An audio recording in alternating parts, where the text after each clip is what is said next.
Is it time? It is time for us to do what we have been doing, and that time is every day. We'll know in a very short period of time, but it looks like it could be something that will be not good. Believe me, not good. I see issue with that. And again, you're not going to be able to insult your way to the presidency. That's not going to happen. I don't know who created Pokemon Go, but I'm trying to figure out how we get them to have Pokemon go to the polls. I'm Ted Cruz, and my pronoun is kiss my ass.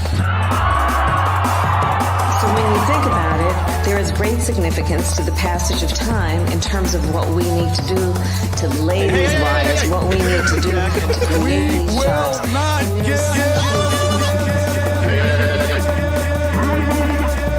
America is a nation that can be defined in a single word. I was going to foot. Not good. Believe me, not good.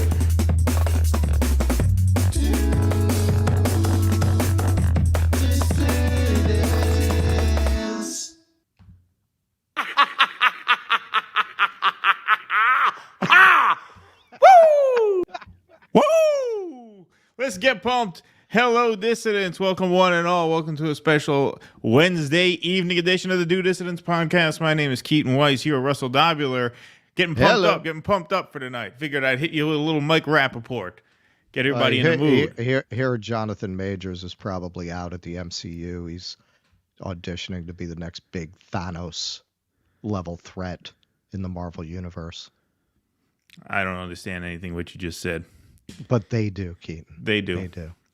So apparently Jimmy just did a really good interview with Catherine Liu. Yeah, Catherine Liu was on tonight. Yeah, I've wanted to have Lucy Liu on about the time she fucked a ghost, but she doesn't return our calls. Yeah, that would have. Yeah, we would have been competing with them, big time if we had her on the for same tonight. night. Yes, I think ectoplasmic sex probably would do better. I mean, it's hard to beat Catherine that. Liu. Yeah, you can look this up. I'm not making this up, by the way. Lucy Liu claims she fucked a ghost. Yeah, I didn't know that either. Did not know that either. Sure. Apparently, the interview is over now from what I'm seeing in the chat. So thank you guys all for being here. It's a pleasure to have you all. You may notice something looks slightly different about our setup here, and that is that Russell has a new microphone. He has the same microphone as I have, the good old Shure MV7. So we're hoping that this solves some of our audio issues. Well, that's not what it is. Just to show you guys how professional we are over here and what a crackerjack team of technicians we have. You could have the triple loop Lindy special microphone with the moon rock pickups, and it doesn't really matter if you're not monitoring yourself, which, not knowing anything about this stuff, that wasn't even on my radar as a possibility. So this should never really be a problem again, because now if I hurt your ears, or I'm hurting my ears because I can hear myself. Right. He's hostage to his own madness now. I've only been guessing all of this time because I didn't know I could do this. Yeah. And then when we were sound checking, he's like, oh, that sounds weird. I said, no, trust me. You're supposed to be monitoring. And then once I started doing yourself. it, I was like, oh. Well, because you guys would say you're too loud. And then the next show, it would be you're too soft. Because how do you know? Like, I was never able to hear it. Yeah, I mean, it's still, obviously, Jake is in the booth tonight. Welcome back, Jake, who had a Thanksgiving holiday weekend. Round of applause for Jake in the booth this evening. So he'll still be able to monitor levels as is necessary. But yeah, it's a lot easier when you're able to hear yourself. And so that is definitely something that we will keep an eye out for. I think a lot of hang on. Are you guys saying you don't want to be relieved of that? You want me screaming into the mic? All right. I guess we're gonna have to go back to the old ways. Yeah, right. Exactly. All righty, folks. We have a lot to get to tonight. A lot going on. Obviously, we thank you all very much for being here. We will be on Friday morning. We took off last Friday because last Friday was Black Friday, but we will be on for Friday morning. So we are back on pretty much our regular schedule. 348 strong in the YouTube chat to start the evening. As of Jake's last count, 94 filing in on Rumble. Jake is here fielding Rumble rants. So if you got them, send them and we will put them up on the screen. But we have a lot to get to tonight, and so let's not waste all too much time. We're going to start in unusual fashion. We don't usually like to put a lot of the heavier Israel-Palestine stuff at the top of the show because it can kind of bring down the mood for the rest of the show. But this was breaking news today, and so we did want to start with this news, not out of Gaza, but oddly enough, out of the West Bank, where there is no Hamas. And so why is this happening in the West Bank? Well, we will have a read. Israeli forces kill 2 Palestinian children in occupied West Bank raid. Residents of the Jenin camp, which was raided, by the way, earlier this year, before October 7th, which has seen nightly raids since October 7th, say they were shocked at the scale of the attack. Al Jazeera reports 2 Palestinian boys were shot and killed by Israeli forces in Jenin, in the north of the occupied West Bank, the Palestinian Ministry of Health has said.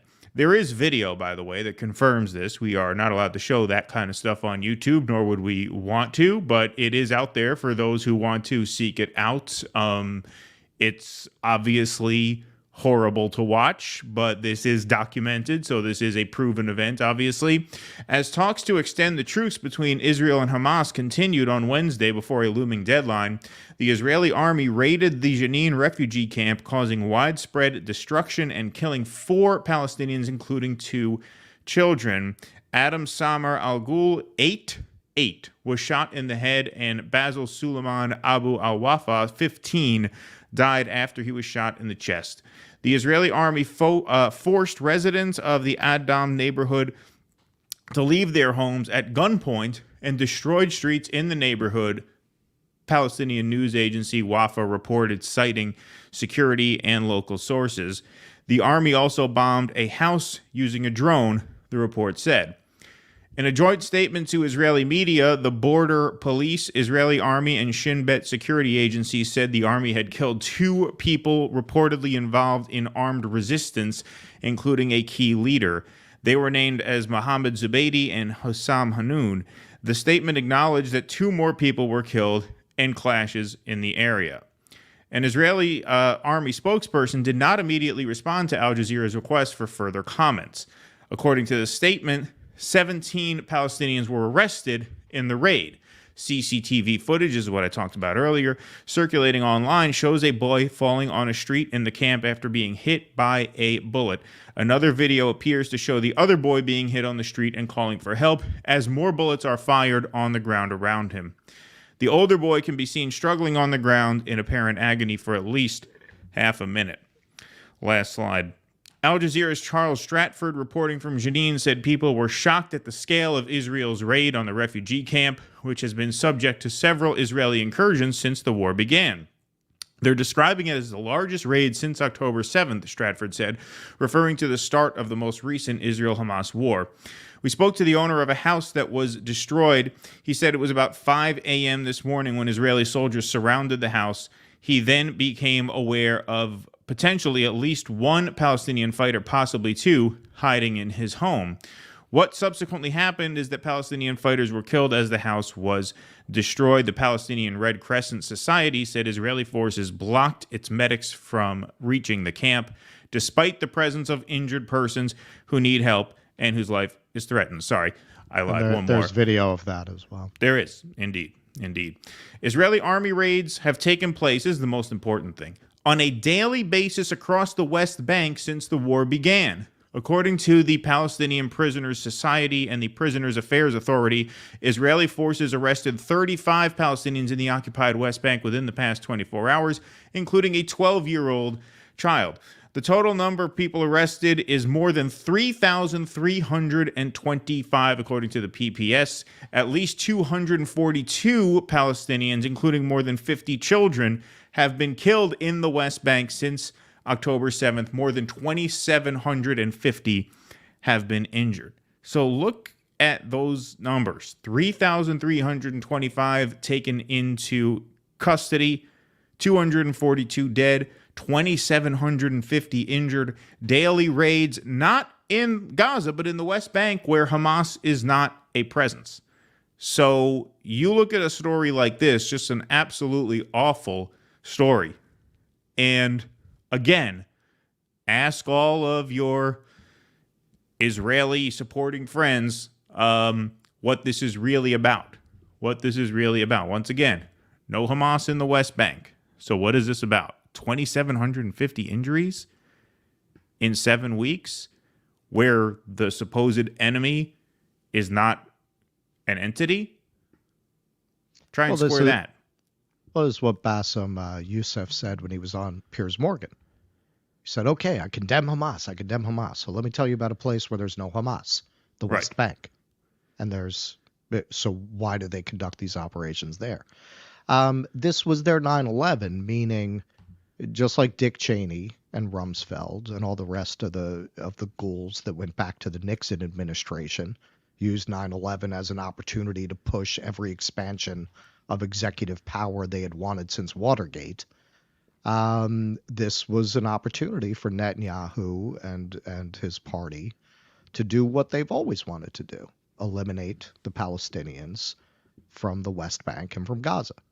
They want to relocate them at best.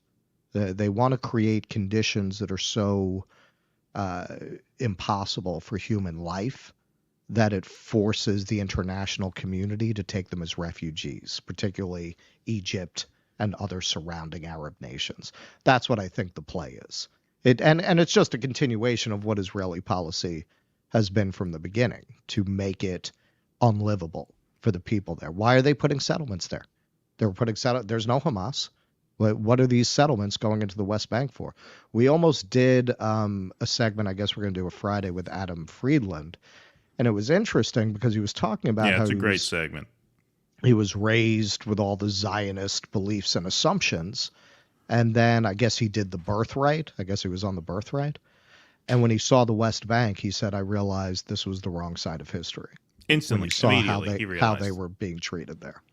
Yep. And we are going to do that segment on Friday. I'm really looking forward to that because I'm a big fan of the Adam Friedland Show, was a big fan of the Come Town podcast, and he and Nick Mullen, who very, very rarely share a serious word. That's pretty much a straight comedy podcast. We're both very good on that, and so that'll be something to look forward to. We're going to have that on Friday morning.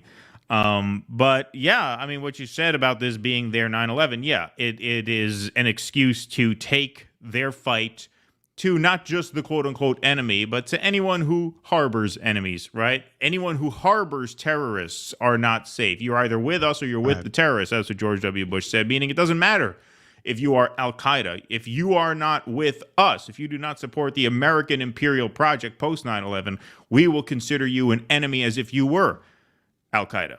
And same, not exact same, but a similar logic here when it comes to military projects. But again, you can trace this project to its pre-October 7th days. Why are those settlements there in the first place? Right. Well, this is all better to ask forgiveness than permission. They want to drive the Palestinians out of this land, incorporate it into greater Israel, and then let people make documentaries about the plight of the Palestinians afterwards.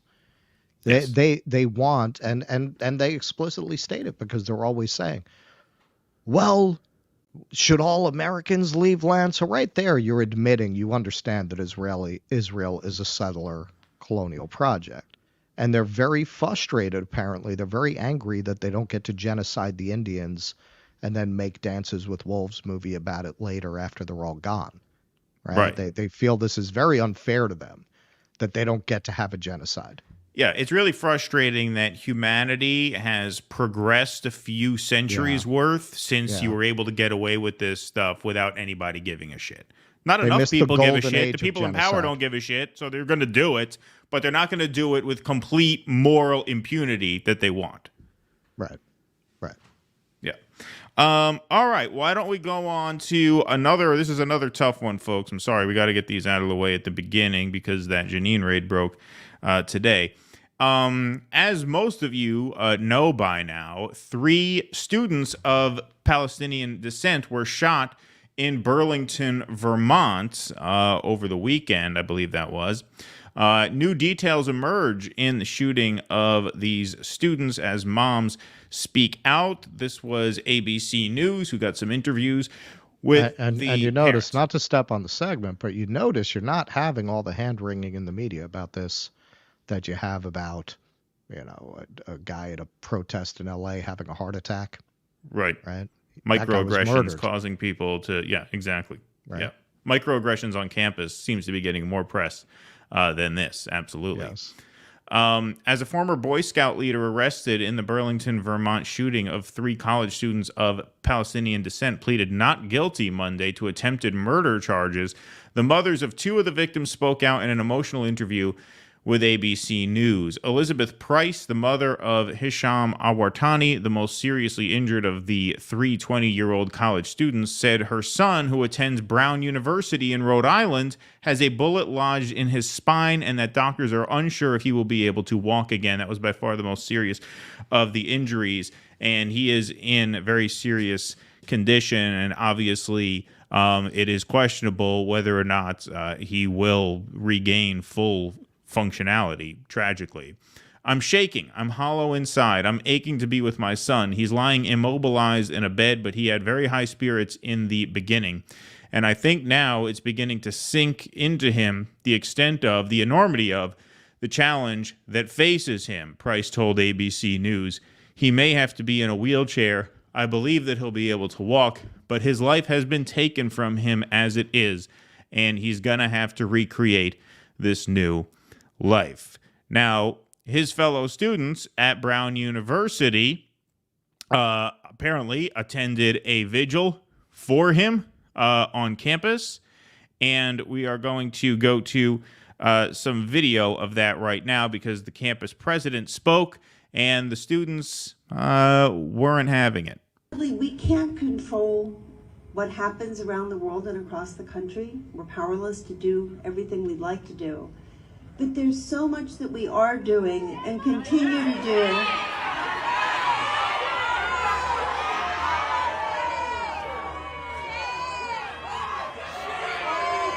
I just want to, just in case anybody didn't read that, or for our listeners who listen on the podcast, this is captioned Brown University students interrupt comments from the school's president, Christine Paxson, on Monday night, which calls for the school to divest from weapons manufacturers during a vigil for students shot in Vermont. We'd like to do.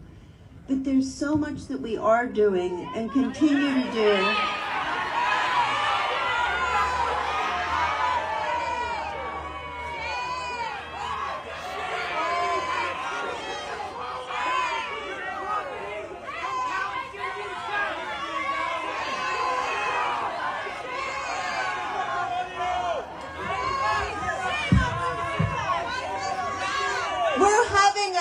A vigil for your friend, our student. Yeah. And?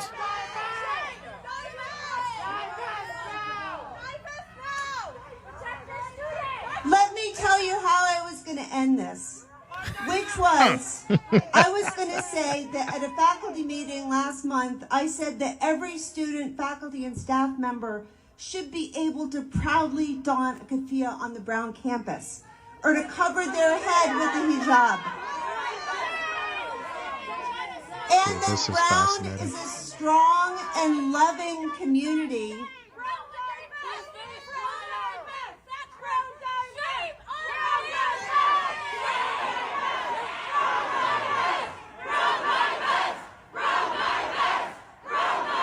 Brown divest. Yep.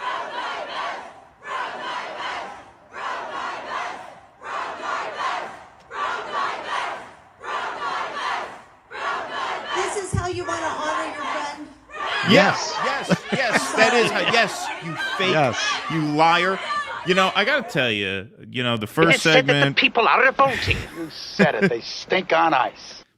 The first segment brings a sad tear to your eye, this brings a happy tear to my eye almost, because I got to say, I am very, very surprised and very pleasantly surprised that these college students are starting to see who their higher ups are. It's one thing to see who the colonialists are. It's one thing to see who the Israelis are. They're seeing who their faculty are. They're seeing who their deans are and their presidents are. It's amazing to see that. Like, that is really heartening. I never thought I would see that. I really didn't, because I always said, I mean, I've said it a million times on this show. Everybody who watches us regularly knows. You don't go to college to change the system. You go to college as a gateway into it, right? And I never thought that I would see college kids en masse red pill themselves, not only about the world, but about the vessel through which they are traveling into it. And that's what is so fascinating and so heartening about this. I don't want to hear your bullshit. I don't want to hear your fake sympathy. You come out here with your rehearsed speech. The Ivy League universities are part of the problem because they are the waters in which these bloodless elites swim. They are the swamps out of which they emerge. And to see that, man, that is fantastic. That is fantastic to see. And that is what was so fascinating about it, because she starts pulling the Kente cloth shit. Exactly, right. Oh, right. You know how I was going to close this? I think everyone on the Brown campus should have the right to wear the keffiyeh. Is that how you say it? Yeah. Yep. And they weren't having it. That is typical liberal Dem bullshit. It's all symbolism. It's all gesture. It's all manners, right? It's all aggressions and microaggressions. It's all nonsense. And they have been using it, as people like us have been screaming for a very long time, as a distraction and a deflection from what's actually going on, which has always been underneath the surface a betrayal of all of those symbolic gestures that they claim to invest with so much meaning. And to see them starting to look at, no, Brown takes a lot of military contracts.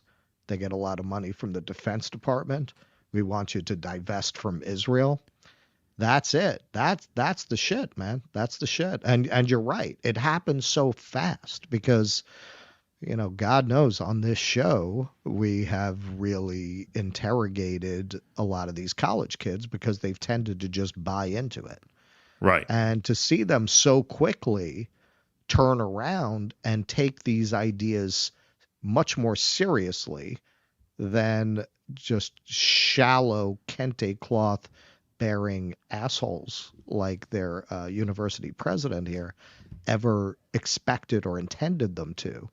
It is very heartening. And you can see, just like any dissolute aristocracy confronted with the rage of the people, she just has absolute disdain for these students.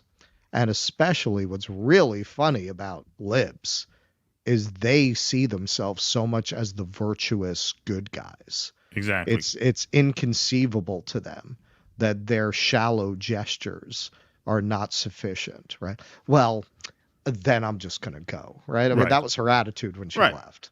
Right. Exactly. I'm here to virtue signal, and if that's not good enough for you, well, then the hell with you.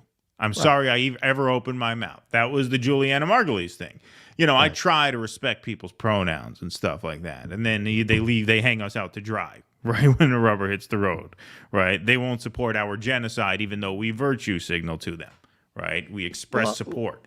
Well, and that's why I say this is very much like the Vietnam era, at least as it's starting to shape up, because you're seeing for the first time, really since then, where you're having this generational shift, where the entire generation is refusing to accept the premises upon which all of these institutions are built.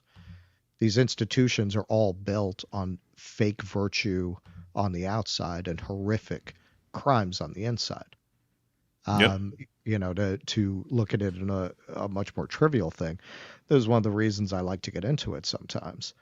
You look at a company like Disney that so many people who are very invested in these kinds of liberal values will defend to the death. They're one of the worst companies for labor. They're one of the worst companies for workers. It's very well known throughout the industry. They've always underpaid. And in terms of the identity politics they claim to care so much about, they'll cut out the LGBTQ content depending on the market when they do put it in. They're being sued in a class action lawsuit for underpaying their female employees. And, that's a trivial example, but you look at these universities like Brown, like Harvard, like MIT, they're getting a lot of money from the military-industrial complex.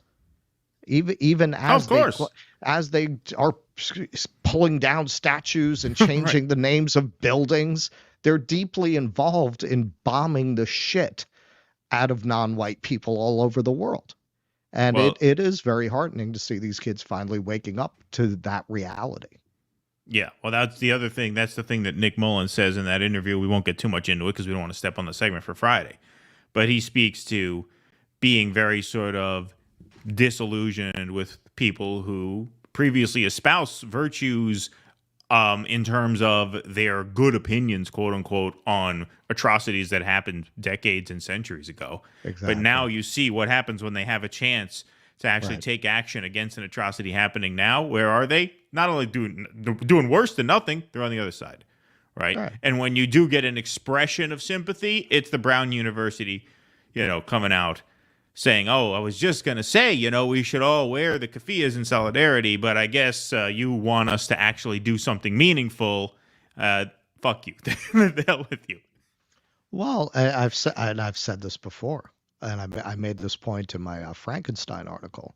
You want to see what bullshit all of this is? Why do you only want to talk about slavery in a world where you have more slaves than you've ever had in the history of the world? There are more people living in slavery today than in the history of the world. Why don't you know that? Why don't more people know that? If we care so much about slavery, wouldn't we mobilize all this outrage to help the people who are enslaved now? No, they only want to direct it at slavery that can't be solved because it happened 150 years ago. Exactly. All right, Russell, get that head ready.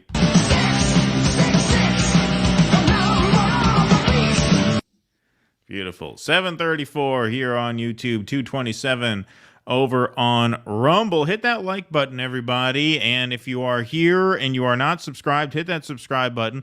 We've been hearing some chirps from some people on YouTube that they have to subscribe to this channel more than once. And, we're not the first channel that's happened to. And so check to make sure you're subscribed. If you think you are, just check once again. It's right under the screen there. Just make sure that box is grayed out or checked or whatever it is nowadays. Yeah, no, a lot of channels say that.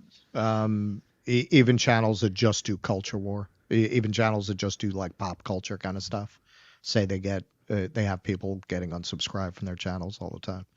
It's just something YouTube does to everybody they don't like. Yeah, maybe. We should take the hint. Right? Yeah. Pat Donahue, thanks for the $10 or €10. I'm sorry. Sent a Patreon message, RE, an article on the drug war I wrote. Think you'd like it. If you could let me know where to send it. Sent message November 11th. Oh, I'm sorry if I missed that, Patrick. Appreciate that. Like I said, we've been getting a lot of messages, so I'm sorry if one of them slipped through the cracks there. But send it to dudissidents@gmail.com, or I will just make a note to go and check your message after the show. So thank you, Patrick. Appreciate that very much. Mount Dew Ramen has been a member on YouTube here for a month. Thank you. Huge fan of Cumtown. That sounded wrong. Saying when I said it, yeah. That was the podcast that Nick and Adam and Stavros had for a while. That was just an audio show. But their new thing, Nick Mullen and Adam Friedland, is on YouTube as well. The big interview that went viral that they did was the Chris Cuomo, which was hilarious. I mean, that was an amazing interview. It was fantastic. They actually pulled off what was, I thought, an impossible feat of making Chris Cuomo actually likable. And it was actually like wholesome and funny interview. Yeah, that was art right there. That is not easy to do. It's not easy to make that guy look good. But they did. I don't know what kind of favors they did the world by making him look good, but as a standalone piece, it was pretty good.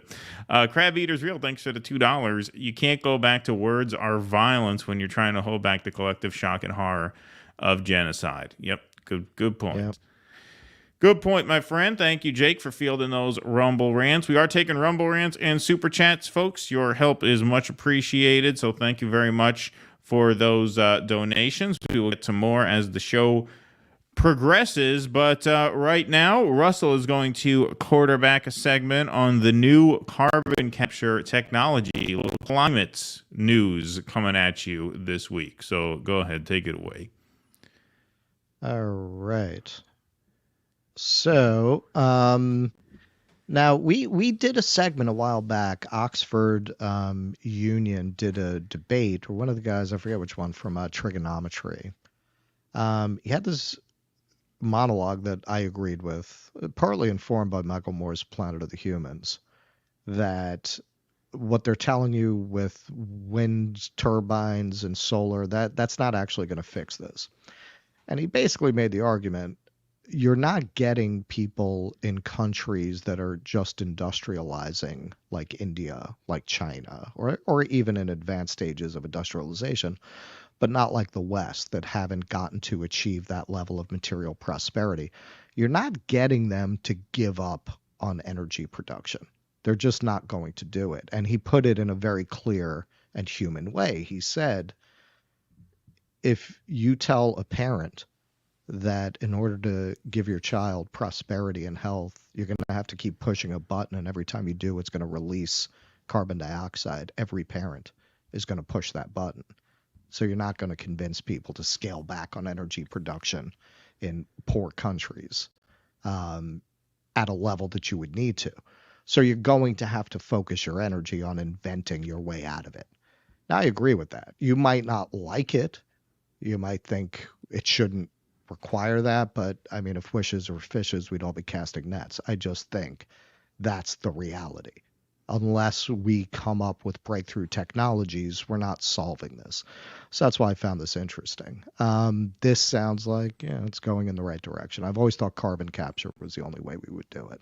The Lego-like way to get CO2 out of the atmosphere. For decades, scientists have tried to figure out ways to reverse climate change by pulling carbon dioxide out of the atmosphere and storing it underground. They've tried using trees, giant machines that suck CO2 out of the sky, and complicated ocean methods that involve growing and burying huge quantities of kelp. Companies, researchers, and the U.S. government have spent billions of dollars on the research and development of these approaches, and yet they remain too expensive to make a substantial dent in carbon emissions. Now a startup says it has discovered a deceptively simple way to take CO2 from the atmosphere and store it for thousands of years. It involves making bricks out of smushed pieces of plants, and it could be a game changer for the growing industry working to pull carbon from the air. Graphite, a new company incubated by Bill Gates. I know.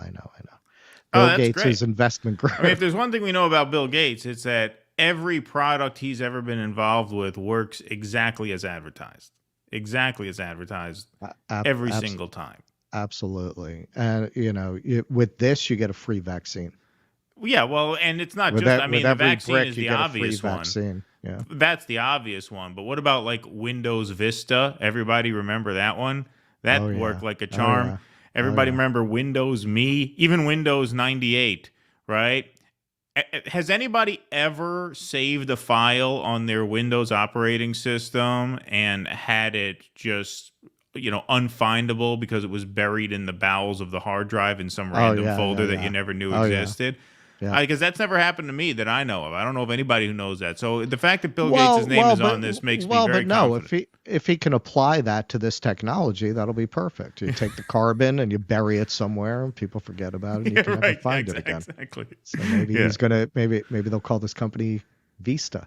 Yeah, Vista. Breakthrough Energy Ventures announced Monday that it had created a method for turning bits of wood chips and rice hulls into low-cost dehydrated chunks of plant matter. Those blocks of carbon-laden plant matter, which look a bit like a shoebox-sized Lego blocks, can then be buried deep underground for hundreds of years.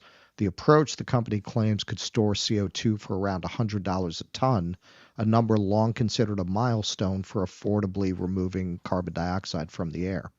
quote, "We've bet the future of our planet on our ability to remove CO2 from the air," said Chris Rivest, a partner at Breakthrough Energy Ventures.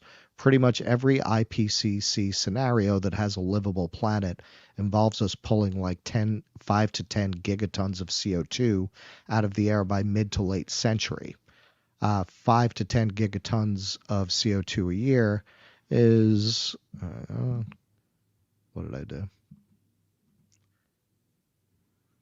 Is about, what does that say? I can't see that. 5 to 10 gigatons is of around CO2. 12 to 25% of what humanity currently emits every year. All right, we don't need the rest of that. So basically what they're saying is because plant matter stores carbon, but then it releases it when it breaks down, what they're doing is taking the plant matter, dehydrating it so that it doesn't break down and doesn't decay, and then burying it with the carbon. You know, the rest of the article basically gets into it's a solution that's so cheap and simple that nobody seems to have ever tried it. I think solutions like that, not necessarily that and not necessarily involving Bill Gates, that's the only way you're actually solving climate change. I mean, this whole thing where you sort your plastics, it's total bullshit. It's a total placebo. Different plastics have a different chemical composition. They usually can't even recycle that shit. Like you have to match the type of plastic to the type of plastic to make it work. So this is the only way, whether you like it or not. I think there's a kind of religious dimension to, yes, we are all going to pay penance for what we've done to the environment by changing our ways and changing our habits. Yeah, that's not going to work. That's not going to work. We do not emit. We're not responsible for enough of the emissions to control it that way. Even if the entire West were to get on board with that, it wouldn't work. Yeah, I mean, I think it's far more likely that over the next few centuries, the world will become uninhabitable for humans and humans will start to die off. And that's just a thing that happens in the world, you know. That's not a very tragic outcome, I don't think.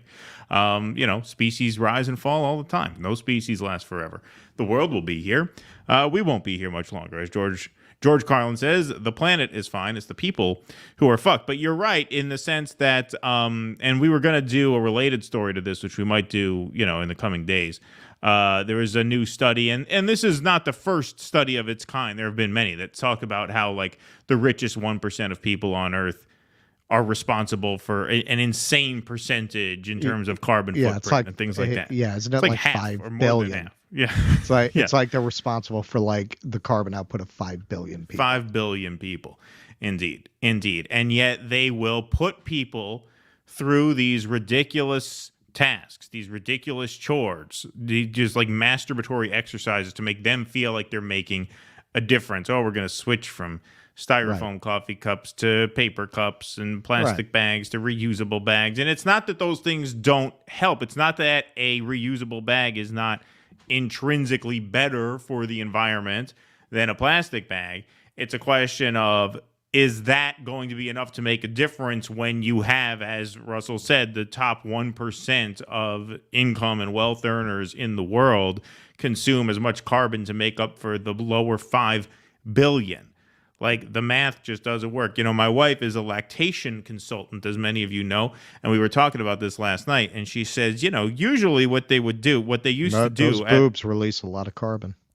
Well, this is one of those petty grievances that I talk about a lot. One of the little petty psyops that I talk about a lot. They give mothers who are, you know, who just gave birth a sort of like plastic basin, like a little, you know, sink that they can use in their bed. It's a plastic basin that they can clean out the breast pumps and all that stuff, you know, because you have some, you know, plastic stuff that, you know, some women use to help pump. And they give you a little basin to clean it out in between sessions because you don't want any bacteria to grow, blah, blah, blah. They discontinued the plastic basins.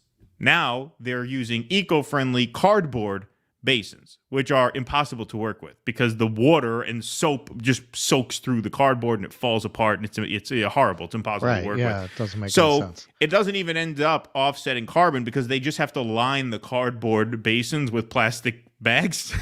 so that the cardboard basins stay intact. So not only is it not a net positive for the environment overall, but even if it were, like, what an insulting thing to put a new mother through when you have, like I said, they're lining up private jets at Davos every year. You're going to put new mothers through the pain in the ass of having to wash equipment out in a cardboard basin where the water seeps through and melts onto, all of a sudden now your gown is soaking wet. Like, it's ridiculous. That's a religious component of all this too. Yeah. The idea that we can simply make these minor innovations, and one by one, as you said, we will make penance for the earth by switching from, plastic to paper and styrofoam to cardboard. Look at me with my squishy cardboard straw. Yeah, right, exactly. But I will say, Keaton, you're probably too young to remember this. The oldsters will know what I'm saying. Yo, man, those Big Macs tasted a lot better in styrofoam containers. I remember the styrofoam containers. Do you remember the styrofoam? They were still around. They were kind of on their way out when I was, 7 or 8 years old. I was like late 80s, early 90s. I remember them. I saw them. Yeah. I mean, that is, I miss the old styrofoam containers. This is something the left doesn't usually touch. What we call the right, which, as we've discussed, is a very vague term these days. They have a very good critique of the whole kind of Davos liberal vision of the world, right? You will own nothing and be happy. The whole, what's his name? Klaus Schwab? Wait, what's that guy's name? The creepy dude? His name? I always forget Klaus that guy's Schwab. name. Yeah. It's Klaus Schwab, right? Yeah. We once did a whole segment where you called him the wrong name and we Austin couldn't use Powers villain guy. Like he's from Central Casting. You will own nothing and be happy. I forget what name you called him once. We once did a whole segment where you used the wrong. Kurt Schrader. Kurt Schrader. Yeah. That's some weird name in your head. I always forget Klaus that guy's Schwab. name. I'm like, why didn't I catch that he keeps using the wrong name? No, I mean, they make a lot of hay of how rightly so, how these guys will show up with their private jets to Davos. How much carbon is that burning? And then they're going to talk about how everybody's got to start eating crickets. Right. And yeah, I mean, they're able to frame it in a class way, but they're not wrong. They're not wrong. These people are just going to fly around in their private jets and tell you you're going to own nothing and be happy. With them, they don't really believe in climate change. That's where the split comes. They think it's all a conspiracy to control everybody. And whereas my left perspective is they're right about it being a conspiracy to control everybody and reduce everybody's expectations in terms of quality of life and material resources while they don't really change anything for themselves. I think they're right about that, but I think they're just using climate change as a pretext to hatch their evil schemes as they will. I don't think it's because there's no climate change and it's a conspiracy. Right. Yeah, no, I get that. That makes sense to me. Let's take a couple Rumble rants here. War in Westel lives on. Has anyone ever proven that climate change is bad and not a natural part of Earth's cycle? I mean, bad is that. I mean, now you're getting into what I said. Like, I think the smart money is that we're not going to reverse it, and that the world's going to become less habitable for humans as time goes on, and then we'll eventually die out like every other species. Like, I don't understand why that's a controversial opinion or why that's even a particularly terrible forecast. I mean, what that happens. Every species comes and goes. There has not been a species alive on Earth that has not gone extinct or that will not go extinct. And so what's the problem? Like, I don't understand why that is like considered this apocalyptic prediction. I mean, that's where the religion comes in. You're saying, well, no, humans have to live forever. Says who? Why? That makes no sense. Anyway, much more urgent question. We've got some breaking news here. What's that? The butcher of Cambodia has died. Henry Kissinger Oh is my dead God! Are you at kidding age me? 100, and we have the sound cue for it. Gonna burn yeah. Wow! Look at that! Are you kidding me? That's exactly what that's on there for. Yeah, we that were was just on waiting there for him. Kissinger to die. In fact, now we can get rid of it. We don't need it anymore. Yeah, that's it. Who is going to ever prove as worthy of that sound cue? as Henry Kissinger. Yes, breaking news. Henry Dies Kissinger at has 100. died. Wow, 5 minutes ago. Henry Kissinger. All right, well, we'll give him his proper obituary on Friday morning. That'll be fun. We sure as fuck will. Wow, look at that. Might Look at even that. Did pull you down find the that out in the Hitchens. I've chat, got or some did you Hitchens just back did an here. alert come across your phone? I saw it in the chat. You know our people, man. They're on it. Yeah. Wow, look at that. Look at that, because that literally broke like 2 minutes ago. Audience on YouTube. Yeah, beautiful. Well, look at look at everybody's.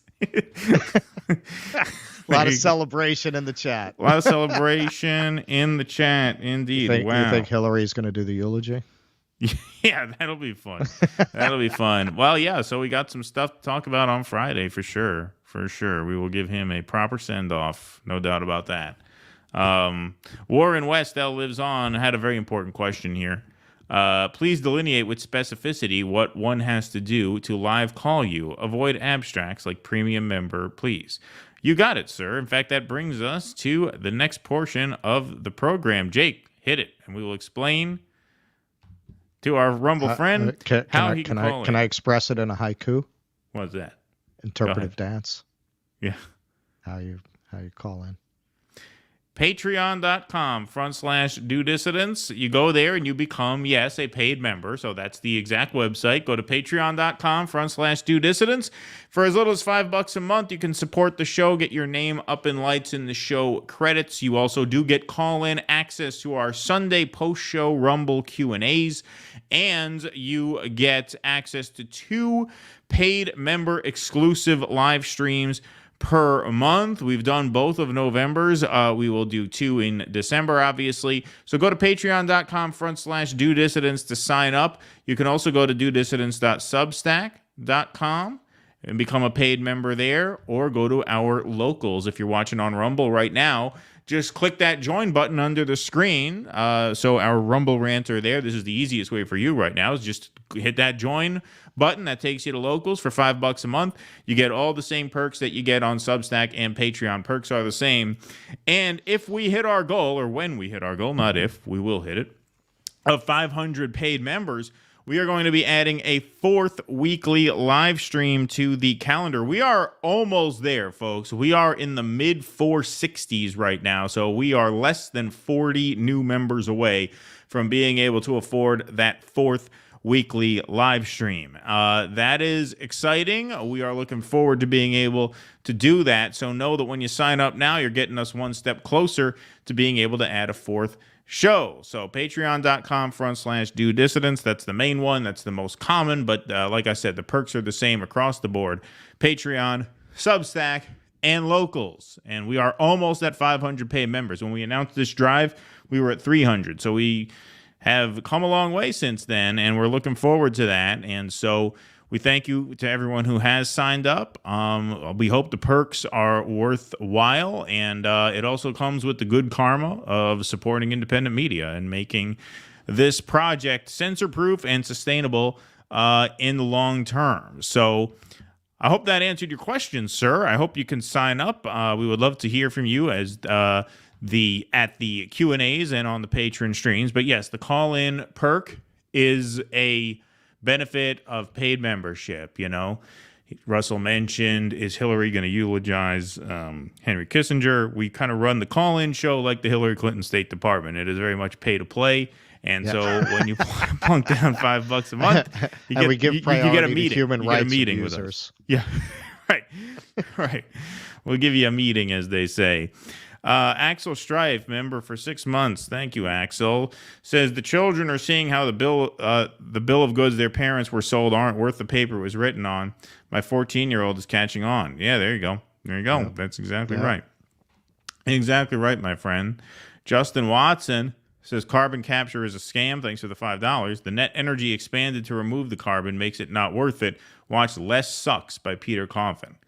Where is that? Well, that was the Planet of the Humans thing, but that is why I found that story interesting, because it makes sense.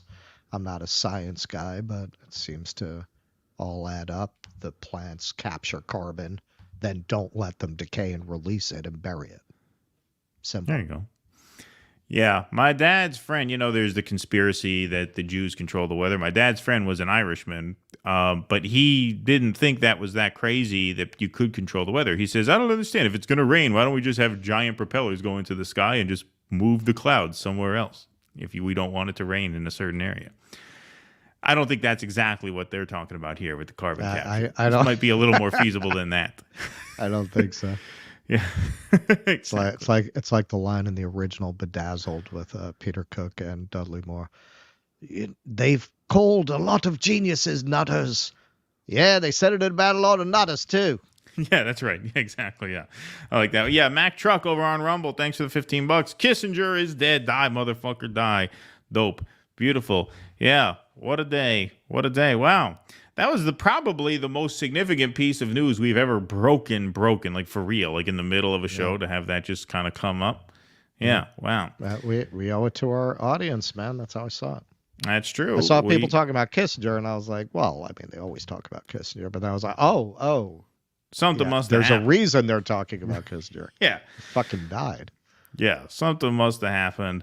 Well, now that Henry Kissinger has passed away, everybody else moves up on the worst person in the world list, right? Yeah, Everybody else gets a little bit closer, including Michael Rapaport, who released his most unhinged video yet, and that is really saying he's something. He's just not smart enough to achieve that level of evil. Well, he's never going to crack the top 1,000, but he moved a little bit up. He moved up a little bit. He's up. He's up one. He's up one, He'll get as far as he can go. Here's Michael Rapaport in New York City offering his take on what it means to be a Zionist and how that should not be a pejorative, in his view. Here's Mike Rapaport.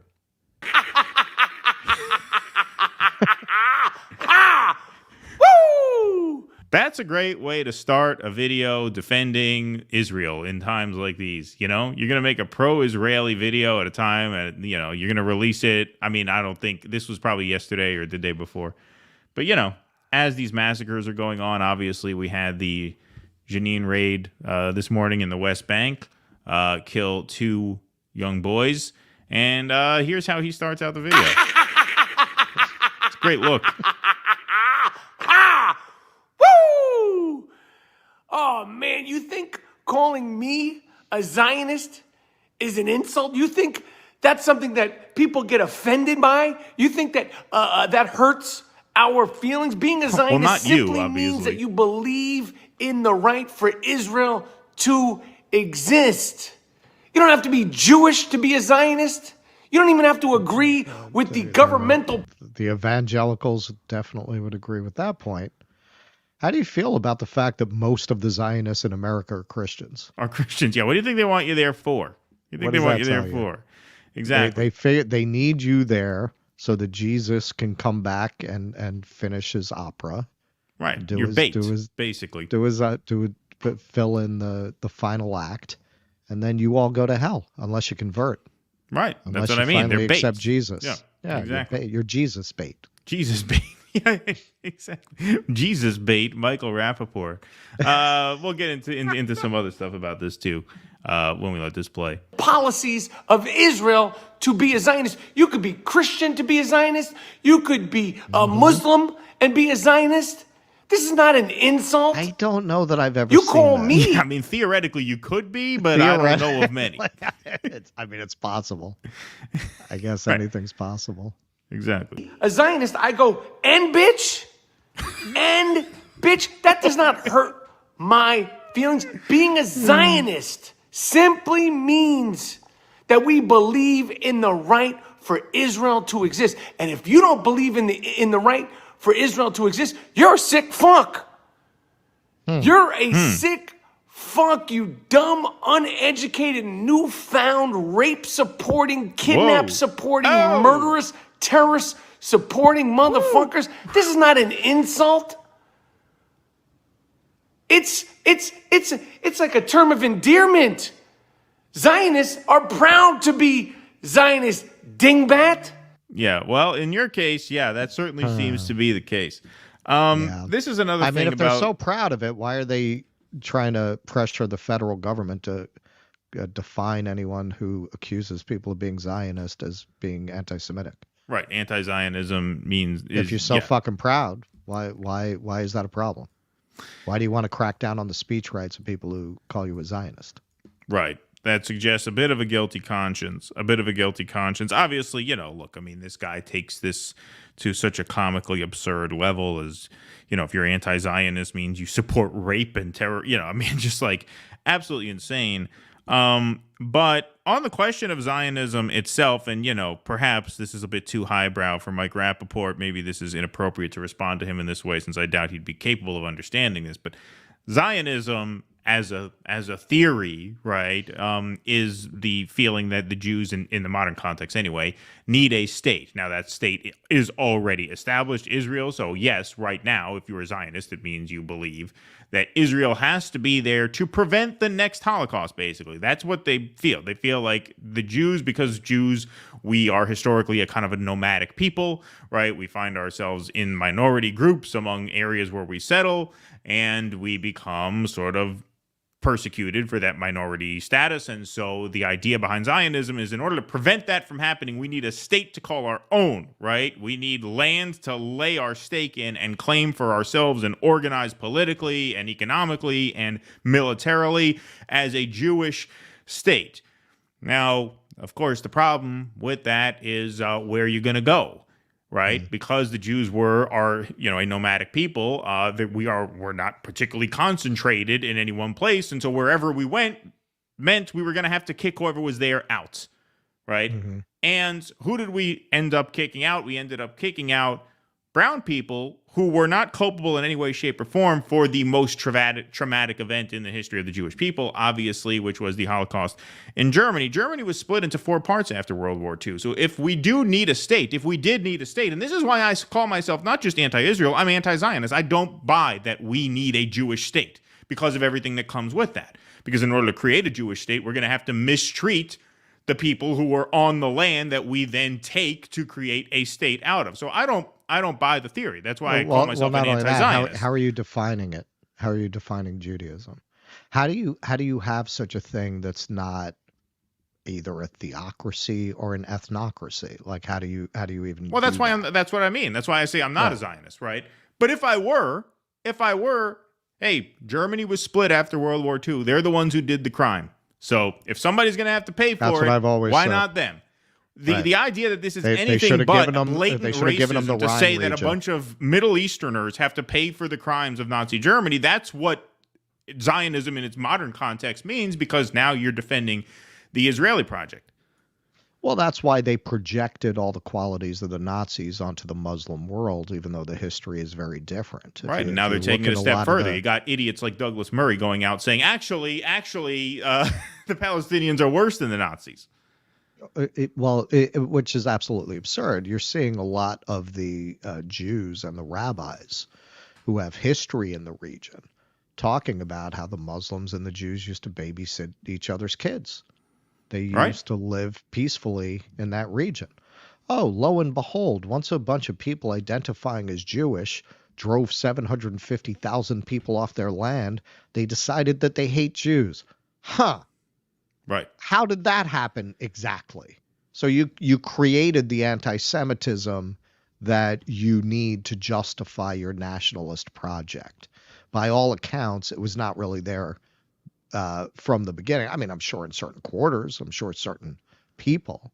But if anything, if you look at the history, this really blows my mind. You see some of these Zionists arguing about how badly the Muslims treated them in the Middle Ages. By comparison to Europe? Right. What the fuck are you talking? You had to pay a tax. Believe me, the Jews in the Middle Ages in Europe would have been very happy for it only to be a tax that they had to pay to just go about their business in the society. You had Jews under Muslim regimes appointed to high office in government. There's no equivalent to that in the Christian world until the 20th century. Right. Indeed. And, maybe we should invite Michael Rapaport on the show to hash out these points. Maybe he'd be receptive. That would be the best episode of the show ever. I mean, we'd have to how retire do you do after that? that. How do you, in the midst of all the horror that's going on, how do you begin a video like this? like how unglued are you that you think that's a good look? Just one more time. This is going to be on our sound drop, folks. We're going to add this starting on Friday.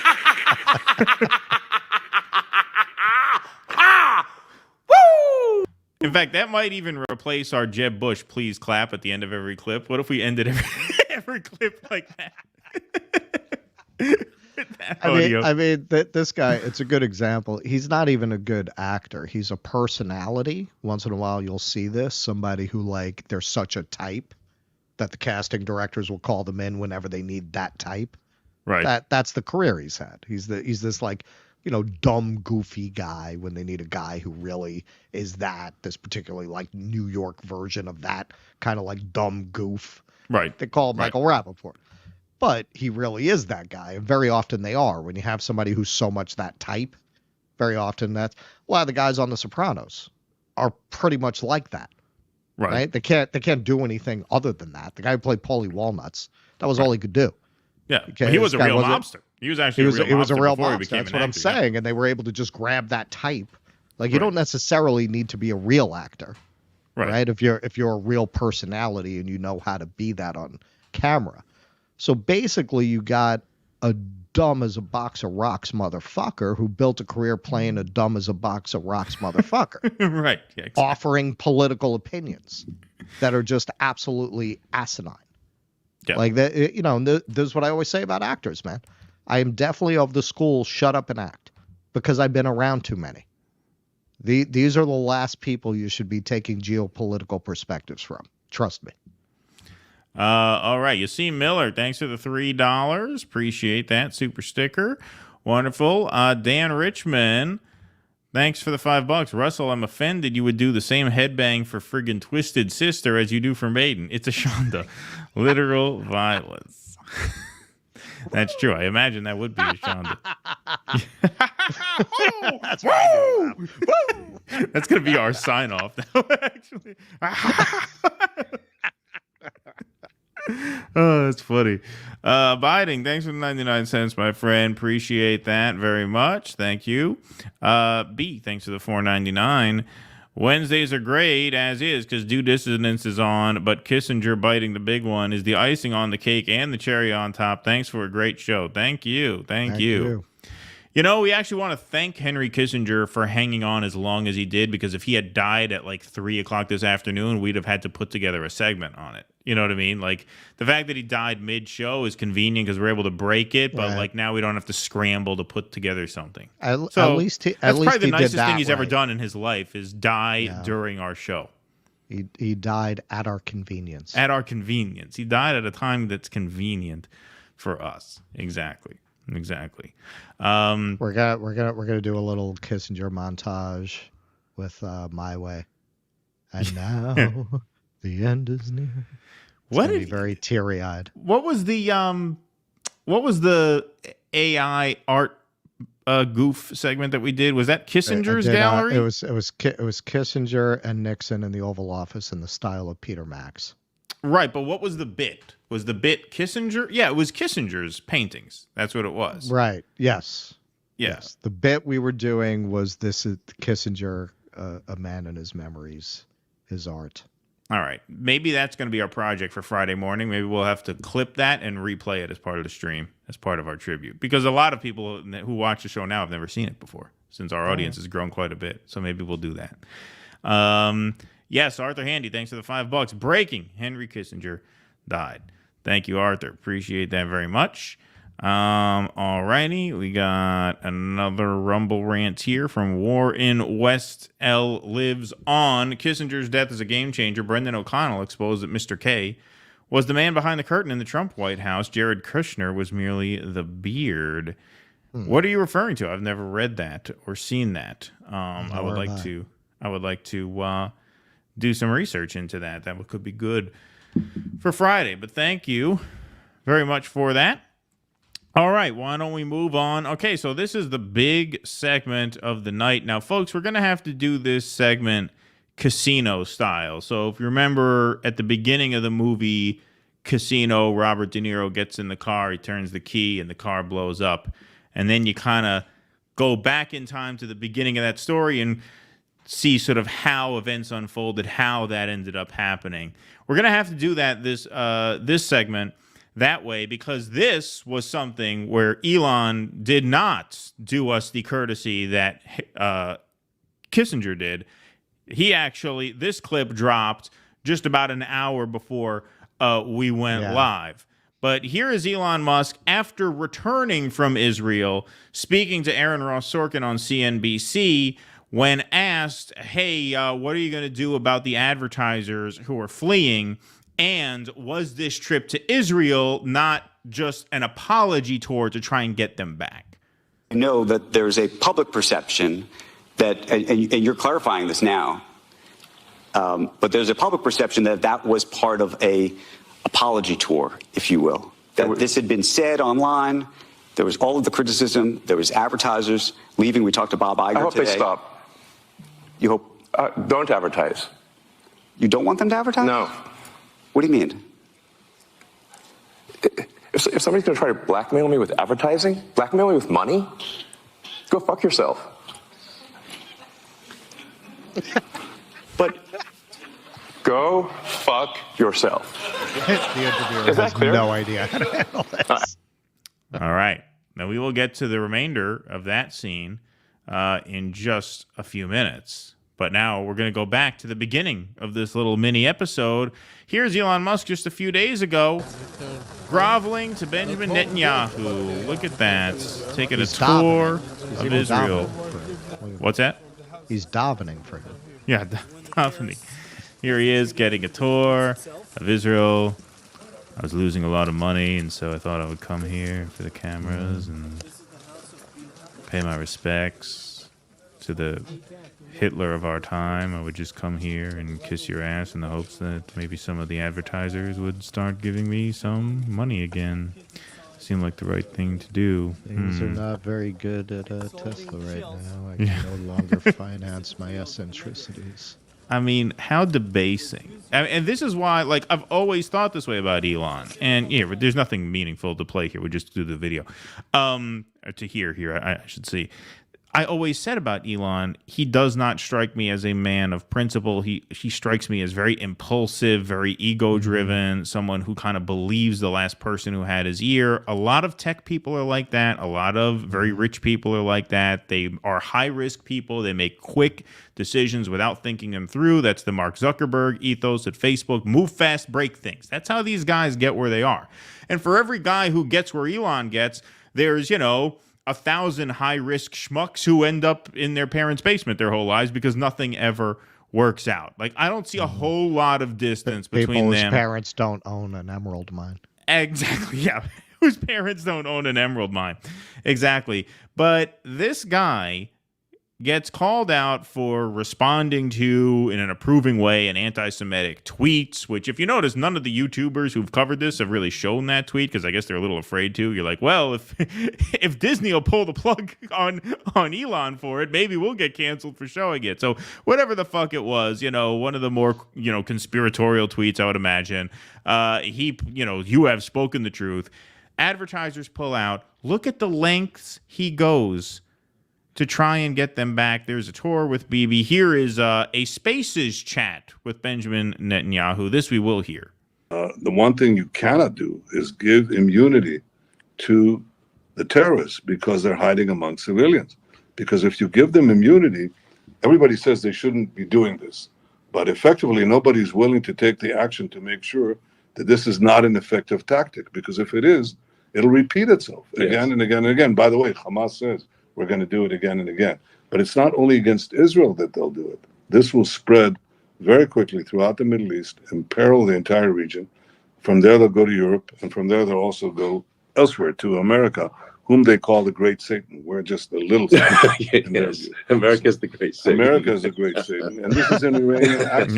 Yes. It's Iran, Hezbollah, the Houthis, and Hamas. Yes. It's all part of that same axis that goes against Israel, the United States, free civilization, and the moderate Arab states. We're all on one side, they're on the other side. We have first a mission to destroy Hamas. Nothing's going to stop that, because if you want peace, destroy Hamas. If you want security, destroy Hamas. If you want a better life for the Palestinians in Gaza who've been hijacked by Hamas, destroy Hamas. All of that is a precursor to the question that you asked. You first have to get rid of the poisonous regime, as you did in Germany, as you did in Japan, in World War II. These were two. There's no choice. There's no choice. So that's a prerequisite. No choice. No, just signs off on all this warmongering rhetoric from the perpetrator of one of the great human atrocities of all time, because he needs what? Coca-Cola's ad money back or whatever the fuck. Here he is, giving a little press conference of sorts, talking about re-education being necessary for the Palestinians. It's certainly been a day, I would say an emotionally difficult day, to see the places where people were murdered. I just did a talk with the Prime Minister, right. And I think obviously there are three things that need to happen in the Gaza situation. I mean, there's no choice but to kill those who insist on murdering civilians. There's no choice. You mean like the IDF? They're not going to change their mind. And then the second thing is to change the education so that a new generation of murderers is not trained to be murderers. You mean like the Israeli people? And then the third thing, which is also very important, is to try to build prosperity. Oh. The third thing, that's important, to try and build prosperity. Again, just the total ignorance of, and look, that ignorance is not all that uncommon. It was actually very widespread. People still act like, and apparently this guy never bothered to learn in the last 7 weeks, because a lot of people went into this thinking that Gaza and the West Bank had a lot more autonomy than they actually did. This is what people do not understand, that these were open-air concentration camps before October 7th, right? And so you can't build prosperity when the occupying power controls everything right down to the water of the imprisoned populations. So that's just an asinine thing to say. And then obviously re-education, that's asinine because it falls under the same thing. What are you talking about, re-education? They know the situation they're in. What do they need to be educated about? They understand it much better than you do, Elon. Far better than you do. I guarantee you, everybody in Gaza and the West Bank has a much deeper understanding of the history and the current reality of the situation than you, who are just on a whim decided, oh shit, I tweeted out some stupid fucking thing that now I have to apologize for before all the money evaporates. So now I'm going to go to Israel and act as if I'm really serious about studying the situation. And then with regard to, well, those intent on murdering civilians, as if the Israeli government is not expressly intent on murdering on a civilians. Far greater scale. They bombed a refugee camp because they said there's one guy there who we want. And they had no problem leveling the camp, killing hundreds of innocent people. And so, this guy never really interested me for the same reason a lot of tech people don't interest me, for the same reason a lot of tech stories don't interest me. And I think a lot of our audience kind of feels this way about Elon, not to speak for you guys, but I can tell from the analytics numbers when we drop a clip on Elon, he usually does very little, right? Low ratings Elon. Low ratings Elon. He's a loser. He's a loser. No one cares about him. He's a loser in the algorithm. He's not interesting to me, and a lot of these tech people are not interesting to me because... He's too on the spectrum. Well, they don't... He's off-putting. They don't have any real principles. They don't have any real ideas. They can never be trusted to take a stand for anything. Look at the timeline of this event. He tweeted out a supposedly anti-Semitic tweet. He got in a lot of trouble for it. He clearly went on what was an apology tour. This was clearly to save face, to get some advertisers back. He does this, which again demonstrates a total lack of knowledge, curiosity, principle, whatever, to go to Israel and pal around with Benjamin Netanyahu, who is committing a genocide in broad daylight now, this, supposedly anti-establishment free speech renegade. But then he comes back, and what, did he change his mind again? Because let's go back to what we just played a few minutes ago. We won't play the whole thing over again. You hope Don't advertise. No, okay, don't advertise. You don't want them to advertise? No. All right, you know what? Go fuck yourself. So then what'd you go there for? Like, I don't understand. We'll play the rest of this video in a minute, but you understand what I'm getting at here, right, Rez? It's like, guys like this, I just throw my hands up. Like, whatever. This guy is just too much of an egomaniac. He's too in his own world. He lives by his own rules. He has his own moral code or lack thereof in his brain. Like, I see Elon, I see like a fish, like swimming in a fish tank. Like, I don't know what to, like, I couldn't relate to him on any human level. I couldn't read what he's thinking or what he's feeling. He strikes me as a guy who really feels nothing. Yeah.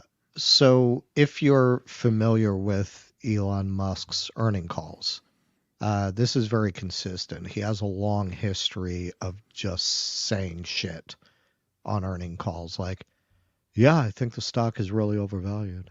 I would probably short it. I think it's worth too much right now. It's not justified. He's known for doing these kinds of things, and he's gotten in trouble in the past. You know, everybody knows about his accusing the heroic Thai diver of being a pedophile for justly mocking his idea of sending a freaking submarine. Right. He's winding, twisting caves.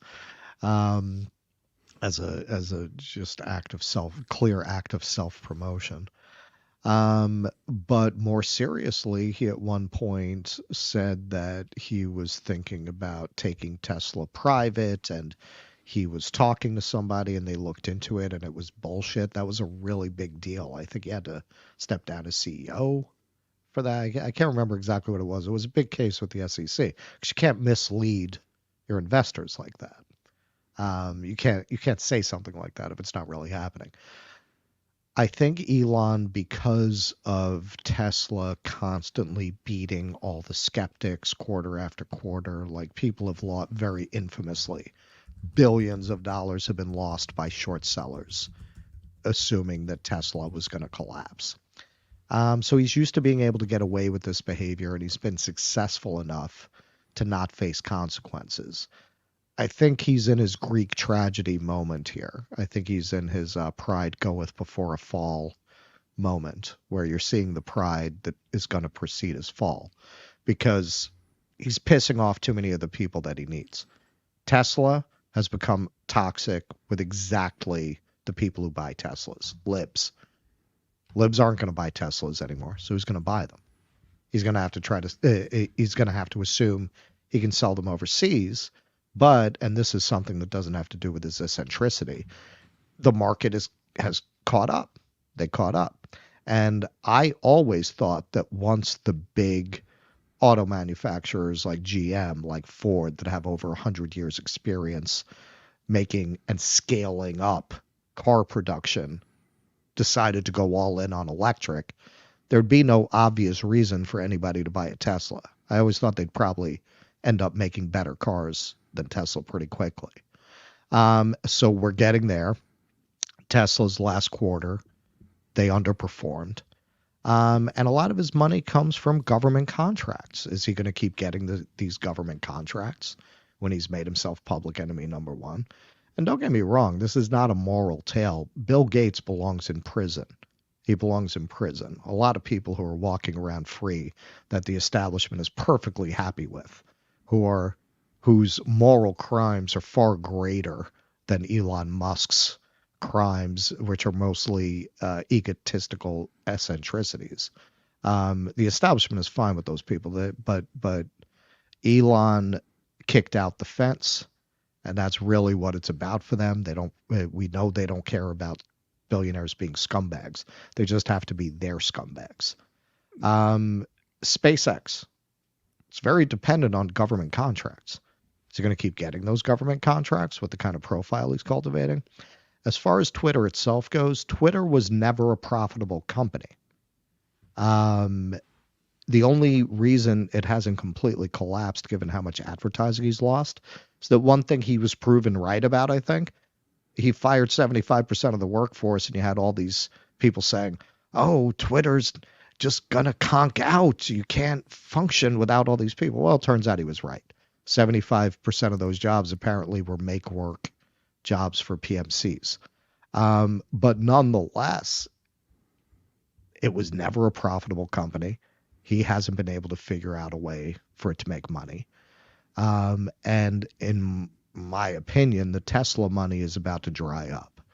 This is not to be construed as financial advice, but I would say the short sellers are going to be on the right side of the trade this time for the first time ever with Tesla. They've always been beaten when they bet against Tesla. Not this time, I think. I think Elon's in for a big fall. Well, this is the rest of his answer here to Aaron Ross Sorkin, and you can kind of see him making what I agree is a miscalculation, and I'll explain what I mean by that, but I want to show the video first. So here, we'll replay a little bit of the "Go fuck yourself," and then this goes on for a little while. If somebody's going to try to blackmail me with advertising, blackmail me with money, go fuck yourself. But go fuck didn't know yourself. what to say there. Is that clear? I hope it is. Hey, Bob, if you're in the audience. That's Bob Iger from Bob Disney. Iger, yeah, CEO of Disney. He's like, you complained about my tweets. I traveled to the other side of the world. I licked the ass of the Hitler of our times.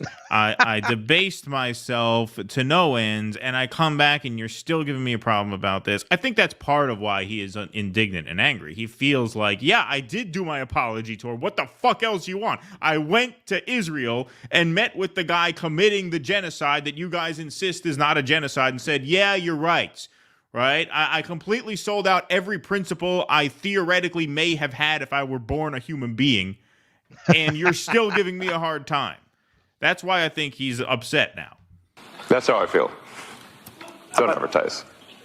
How do you think then about the economics of X? If part of the underlying model, at least today, and maybe it needs to shift, maybe the answer is it needs to shift away from advertising. If you believe that this is the one part of your business where you will be beholden to those who have this view, what do you do? G-F-Y. G-F-Y. I understand that, but there's a reality too. Right? Elon, let me just explain to you. This is a financial channel. This is a finance channel. Our audience doesn't really respond to, well, fuck money. Fuck the advertisers. Fuck everything.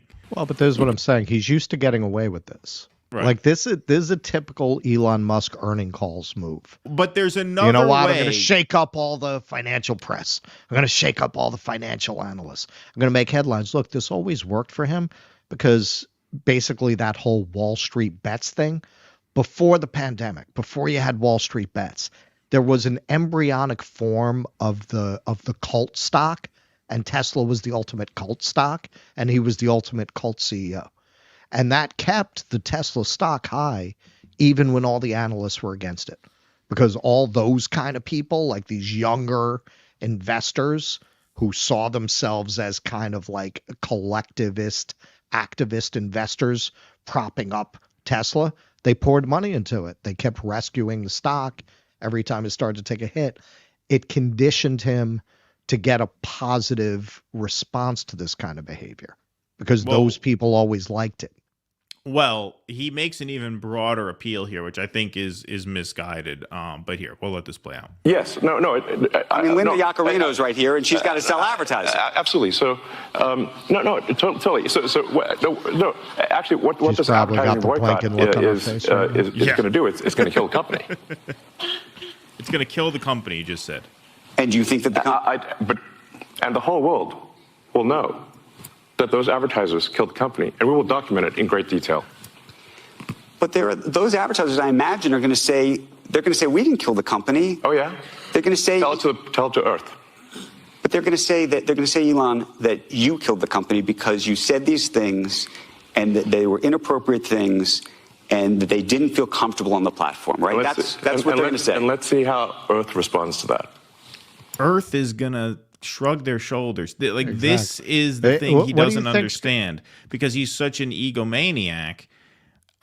He assumes that the people are going to have his back somehow, or the threat of the people being outraged at the advertisers who tanked Twitter is going to be enough for them to blink first and buy ads on X when they can buy ads anywhere fucking else. Like he's operating under the assumption here that the world, the red-pilled people of planet Earth will have his back if Disney and companies like Disney drive Twitter out of business. That is delusional, egomaniacal thinking. Like that is not going to happen.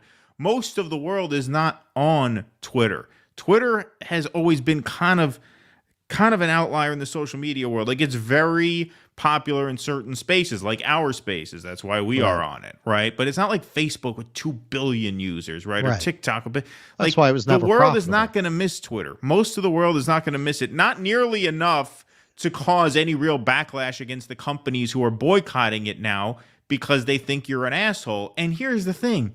They think you're an asshole for what I consider are mostly wrong-headed reasons. Like, I don't think that... Look, I'm Jewish myself. I was not offended by the tweet that he sent out. Like, to me, it wasn't the end of the fucking world, okay? So, yeah, they're mostly against you for the wrong reasons. But there are a lot of people who rightly don't give a fuck about you anymore. Like, what? I'm supposed to have your back after that trip to Netanyahu, after that disgusting... That's the other after thing. you play the disgusting yes man to the Hitler of our times. Like, what? I'm supposed to have your back?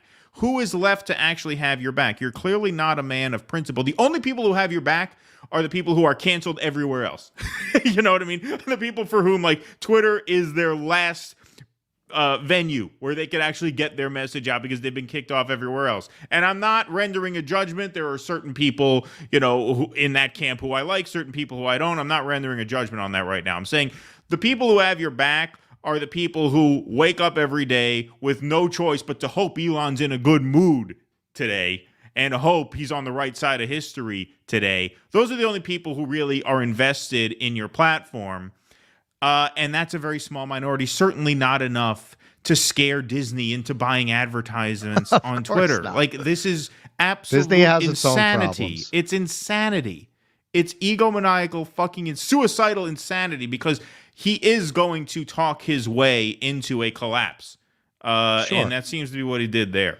Well, yeah, and he's setting it up to blame the powers that be. All that's going to happen with the collapse of X, Twitter, whatever we call it this week, is you're going to have Peter Thiel or somebody like him set up a free speech, a Rumble kind of a version of it.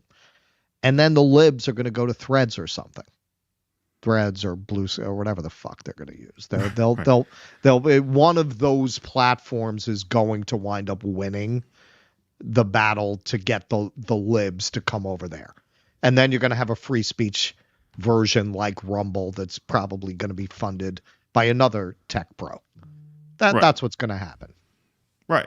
No, I think that's right. And look, that's assuming it tanks. Who knows what'll happen? But certainly talk like that. I mean, like, he's that's running a whole it lot as a of, charity. That's a whole lot of chest pounding with nothing really to back it up. Like he's talking there like he's ready for a fight. He's not ready for a fight.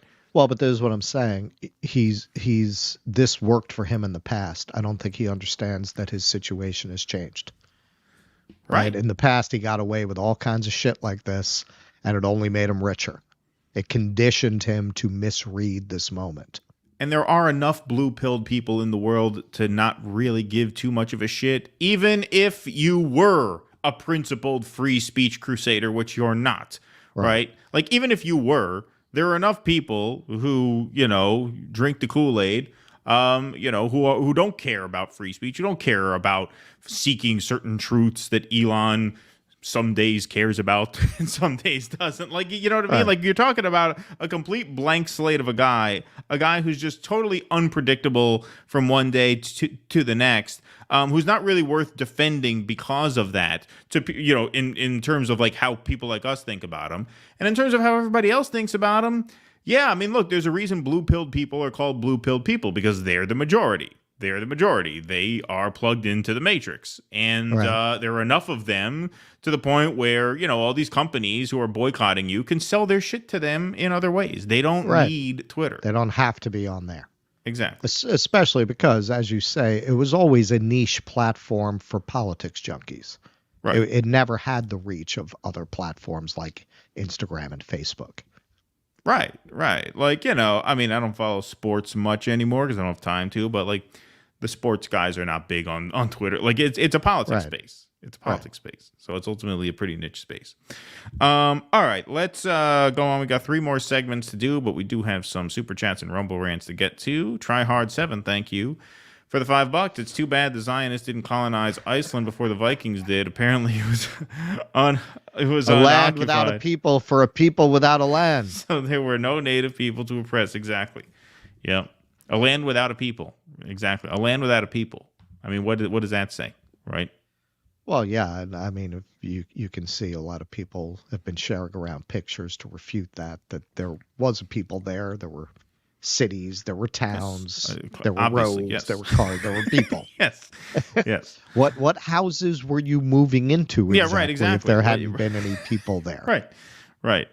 Tusker, thanks for the $5. To be fair, Rapaport sounds almost exactly how I just sounded when you announced Kissinger died. Did you learn that through us? How many in the chat learned that through us? How many of you guys learned that because we broke it? Because we read that, like I checked, I Googled it after Russell announced it. That broke like 4 minutes before we said it. But I know a lot of you guys in the chat knew of that. Samuel Bruce, thanks for the $4.99 super sticker. Appreciate that, my friend. We got some Rumble rants. Thank you for your generosity over on Rumble tonight. A lot of Rumble rants. Warren Westell Lives On is now a monthly supporter. Thank you, Warren Westell. Appreciate you there. Did you become a monthly supporter through Rumble or Locals? Because if you came through Rumble, well, no, I think they're joined now. I think they are joined now. Now that I connected them, I think that's the only way to do it. A lot of people heard it here first. Beautiful. According to the chat. Beautiful. Bonzo Beans, you're listening to All Things Considered. I'm Russell Dopular. Yeah, people thought you had an NPR voice. Well, Russell's got a new microphone, so he's kind of adjusting to it. But yeah, you did have that kind of soft-spoken vocal fry. Well, because like you know, I'm just getting used to hearing myself. Right. Exactly. How loud do you hear yourself? Well, we'll get the. I'll like I think now I'm more relaxed into it, but when we first went on, like that totally threw me with the Lucy Liu joke. Because I'm hearing myself talk about ghost sex. I'm like that. It's very strange hearing me. Yeah. South Jersey guy, thanks for the $5. Keaton, on the surface, you appear kind and non-threatening, but I've caught brief glimpses of your dark side, and it's terrifying. Oh, really? What glimpses of my dark side have you found? Well, that came up today. Keaton wrote a particularly nasty response to John Lovitz, and everyone assumed it was me. Oh, yeah, I wrote that yesterday. I keep telling people, man, he's the fucking crazy one. He's the fucking crazy. He's the one who's fucking. He's the one who snaps, man.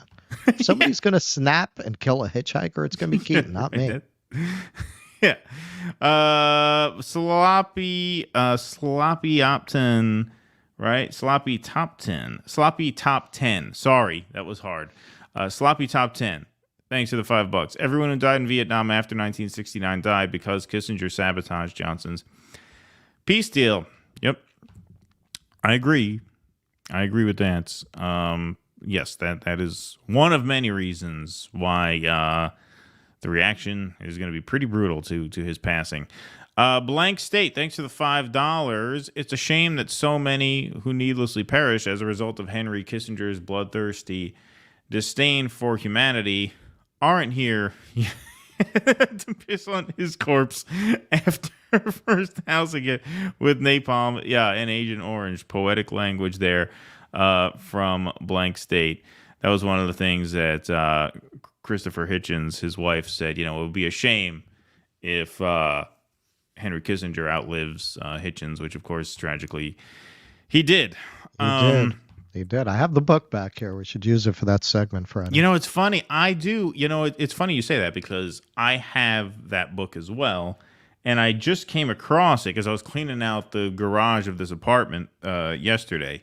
And I have a lot of my books in bins. Because I'm going to try to maybe put a little bookshelf of my own so I can get rid of the high school yearbook backdrop. Okay, so listen, I haven't just been to his house. It is fucking chaos all around him right now. I have no idea. It's total okay. Like, I had no idea. Like, I always assumed that Keaton, I guess just because of our personalities, I assumed he was in like this kind of neat room and I was in chaos. Yeah, no This office is quite the kind of opposite. messy. Yeah. Yeah. It's pretty messy. I haven't gotten around to cleaning it in a while. But yeah. Like if you just zoomed out, you would just see like girders and broken bicycle wheels. It's just total destruction. It's like the American Buffalo junk shop in here Yeah, with basically. just a tiny little thing here. All right. Let's see. We got a little bit more here. And we got a few more super chats here. Aspen Fallen, thank you. Elon, the proven masochist. Maybe he wanted BB to slap him around a little like another, like Amber Turd used to. Thank you, Aspen Fallen. Yeah, that was quite the chapter. Don't shit on my chin. I like it on my chest. Yeah, right. I love my chest. Yeah, indeed. Folks, we got what do we got here? 3 more segments. All right. Beautiful. Let's keep on keeping on here. So we just did a segment on Elon Musk and Twitter and advertisers pulling out. But, you know, Elon now is acting very defiant toward the advertisers, telling them to go fuck themselves. But he did make that special trip to Israel to try and, I guess, win some of them back. So here's another social media company, folks, that is under pressure. This one in the hands not of an unprincipled pushover like Elon Musk, but of the Chinese government. I'm talking, of course, about TikTok, that Chinese app that now has to be censored because too many young people are getting too many bad ideas from it. Here is Senator Chris Murphy talking to Dana Bash about the need to control how some of these ill-advised youngsters, some of these anti-genocide youths who are protesting on campuses and elsewhere, get their information. So let's go to CNN for a moment. Alarming spike in Senator, we have seen an alarming spike in anti-Semitism, hate against Jews across the United States, but particularly on college campuses. You also sit on the Senate committee that deals with education. What's gone so wrong on America's college campuses that you have students openly applauding the terrorist killings of 1,200 or more civilians? Yeah, I've listen, I'm all for free speech on our campuses, but I've been very disappointed on the corporate media that they pay people millions of dollars who don't seem to have a problem with 15,000 people, mostly women and children, being killed in an open-air concentration camp. What do you think about that? Why does somebody like Dana Bash have a job in the corporate media? Why does a psychopath like this get to frame current events for the American public? Yeah. I'd love to see somebody ask him that. Yeah, me too. Response of many of our university officials. There's a direct line between some of the most vicious anti-Semitism speech happening on our campus and threats of violence to synagogues and to Jewish communities. I ultimately, think we need to sort of think really hard about the way in which our young people are receiving information about this conflict. We need to hold accountable the social media sites, in particular TikTok, which is just full of virulent pro-Hamas and anti-Semitic material. The college campuses need to have a better means of accountability for this kind of hate speech. But we also have to recognize that these young people are getting their information from somewhere, often from a Chinese-controlled social media platform that has in its interest trying to turn America against each other. And one of the means they may be doing that is trying to promote a lot of pretty hateful and divisive material about the conflict in Gaza.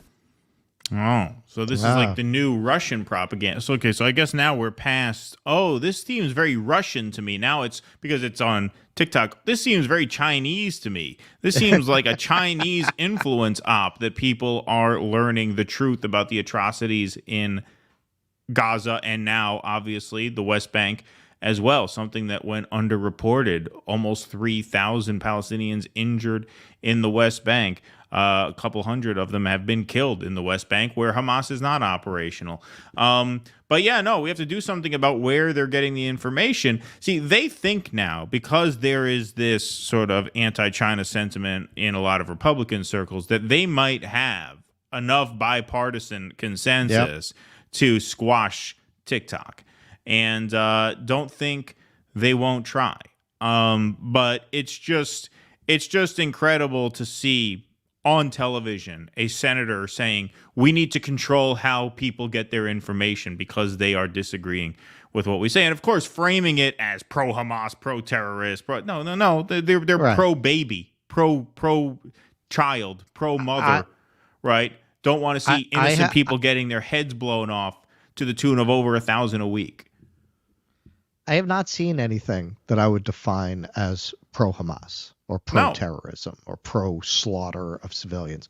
The only thing I've seen like that has actually come from the Zionist side. Oh, like Michael Rapaport. Like Michael Rapaport, that are gleeful yeah. about the horrors being inflicted on a civilian population. And I'm also just going to point out here that a lot of people like myself have been pointing out for a very long time that TikTok is doing tremendous damage to kids. There is a wealth of data about how many kids suddenly decided that they're trans because they started watching trans influencers on TikTok. And I'm not saying that's the only way anybody becomes trans. I'm saying that's part of the reason we have a social contagion where a lot of people who are not think they are. I mean, has anyone ever been a kid? You're very impressionable when you're a kid, right? This week you're this week you're this. That's why you don't start injecting kids with dangerous experimental drugs. Kids who watch TikTok and think they have fucking Tourette's. Like, why was this not a thing? Or other mental illnesses. They watch TikTok and then they adopt that behavior. Claiming they have multiple personality disorder. None of these people were saying anything about. I think TikTok is very dangerous for kids, but not for these reasons. But they never had anything to say about that. Yeah, I mean, now is just an opportunity to try and clamp down on two platforms which have, allowed for information to get out there that you wouldn't have seen come out under the old guard, right? I'm talking about TikTok, and for all of his faults, which we have described in fairly brutal detail on the course of this live stream, Elon Musk's X has allowed certain information that would not have been allowed under Jack Dorsey. No way. That you can't get out there on Instagram. I mean, we've seen it's well documented that a lot of the posts and the videos and the photos that are circulating on X are being taken down on Facebook and Instagram and things like that. And so, they are going after Elon in the way that they know how. Financially, he responds to financial pressure. At least he did last week. This evening seemed like he didn't. Maybe he'll apologize tomorrow. You never know. There's no real point in covering the day-to-day operation of Elon Musk's brain unless you're going to make that your full-time job. But the other one, of course, obviously TikTok. And so it's just kind of extraordinary to see a United States senator just openly admitting, no, we have to control the flow of information. They're just outright saying it. Well, that is really the battle of our times. That's really what this comes down to. There's been this democratization of the means of communication, and you have an insecure aristocracy, elite class, that sees its control over the narrative slipping away. And they are trying, under the cloak of democracy, of claiming to protect democracy, to shut down free speech by claiming that they're, in a very Orwellian fashion, doing it to protect the institutions of democracy and freedom of speech. They're trying to impose fascism to save us from fascism. They're trying to destroy the village in order to save it. And that's really what all this comes down to. I mean, you see it in many different forms, on many different subjects. And, people who are allies in one arena are enemies in another. This has been very mask off for people like Barry Weiss, people like Douglas Murray, who were in the trenches with us fighting for free speech, Ben Shapiro. As soon as it turned into Israel, completely different rules apply. And the way they justify that is with claims of anti-Semitism. It's all that speech. It's all hate speech. Now, these were the same people who, up until now, any specious claims of free speech being hate speech, or even speech that blatantly was, they would have defended until it came to Israel. And then all of a sudden, all those principles went out the window. Yep. Indeed. Where in Westel lives on, thanks for the $1. How did Elon's ancestors come up with a gem mine? They disposed of the indigenous people, so it was a conversation between two dispossessors. Yeah, and then his famous line, "We will coup whoever we want," referring to the Bolivian lithium mines. What is he? What is his descent? Was he from the Dutch settlers there? Who's he descended from? I suppose. I mean, his accent is Dutch, right? I guess. Yeah. Probably. Yeah. It's not British. I think it's a Dutch accent. Yeah. Blank state. The fact that Kissinger lived for over a century and died peacefully proves there's no such thing as karma-based justice or earthly punishment for the most vile sin. The man was a champion of genocide. Yes, indeed, he was. South Jersey guy. Thanks for the $5. Russell, are there any topics or aspects of topics that you consider too hot to handle? Subjects that are too controversial or dangerous to discuss or write about? Well, it depends on what you mean. We're careful here in East Berlin. Right. That's a question you'll have to ask us on the Q&A, on the Rumble Q&As. Yeah, like not overall, but yes, here. And I don't even think we do get into those subjects, but we get cute about the way we talk about it. Like, would we do a deep dive into the Epstein network here? No, we would do that on Rumble. Exactly. Or on Substack or, in a written article. The article that I wrote, I can't really talk about here. The last article I put out, I can't talk about here because it's about the forbidden letter, right? That no one was supposed to know about. All of a sudden, it was publicly available. That's a good example. Exactly. So we'll talk about anything on free speech platforms, but not on this platform. Not on the YouTube side. Right. That's what everybody's got to understand. That's why we push our Substack. DoDissidents.substack.com. Sign up for free. If you can't be a paid member, sign up for the free version. It's a newsletter. We do articles and things like that. I always talk about how YouTube is not the show. YouTube is a theater. YouTube is a venue, right? It is somewhere where we do most of our shows, almost all of our shows. Try the fish. Right, but there are some shows that we can't do here because of the venue rules, right? And so it's that simple. So if you sign up to our Substack, you'll be alerted to articles and things like that we drop and the occasional Rumble exclusive stream. When we add our Thursday stream, what we're going to do is we're going to make that a Rumble exclusive stream on weeks where it has to be. You know what I mean? Like if we don't have to put it all on Rumble because not every week is there stuff where you need to be totally uncensored, right? Right. But we will have several of those Thursday streams will be Rumble exclusives. And so the best way to stay in touch with us and be alerted to that is to join our Substack. And it is free. So DoDissidents.substack. Hang on. Somebody said Musk grew up in Canada? No, he didn't grow up in Canada. Is that just a joke? I've never actually looked into that. I just know he's from South Africa. He's South African, yeah. And the accent, I mean, there's got to be a Dutch accent. I would think. Declaring independence. This is our friend Jose Vega giving us €10 because he's over in Germany on a secret mission now that we can't talk too much about. But I was here when Henry Kissinger died. Well, thanks for watching, my friend. And when you get back, we're going to be dropping a documentary film about Jose Vega in conjunction with a big announcement that he is going to make. So we will be in touch in the coming days, my friend, and hope you're staying safe and having fun over in Europe. Gordon Osterhodge, thanks to the $4. Appreciate that very much. Let's go to Okay, we got one more Rumble rant in here. Thank you guys over on Rumble for hitting us up with these Rumble rants. That's really encouraging. That is super important and super helpful. And YouTube super chats as well.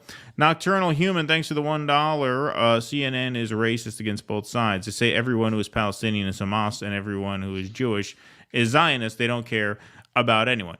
Yeah, I mean, look, that kind of propaganda is coming straight from the IDF at this point. You had that IDF spokesman, the same guy, Yoav Gallant, who called them animals, saying that, anyone who supports Hamas, meaning politically, not necessarily like militarily, like not a combatant, deserves to die. Even though there has not been an election in 18 years and half the population are children.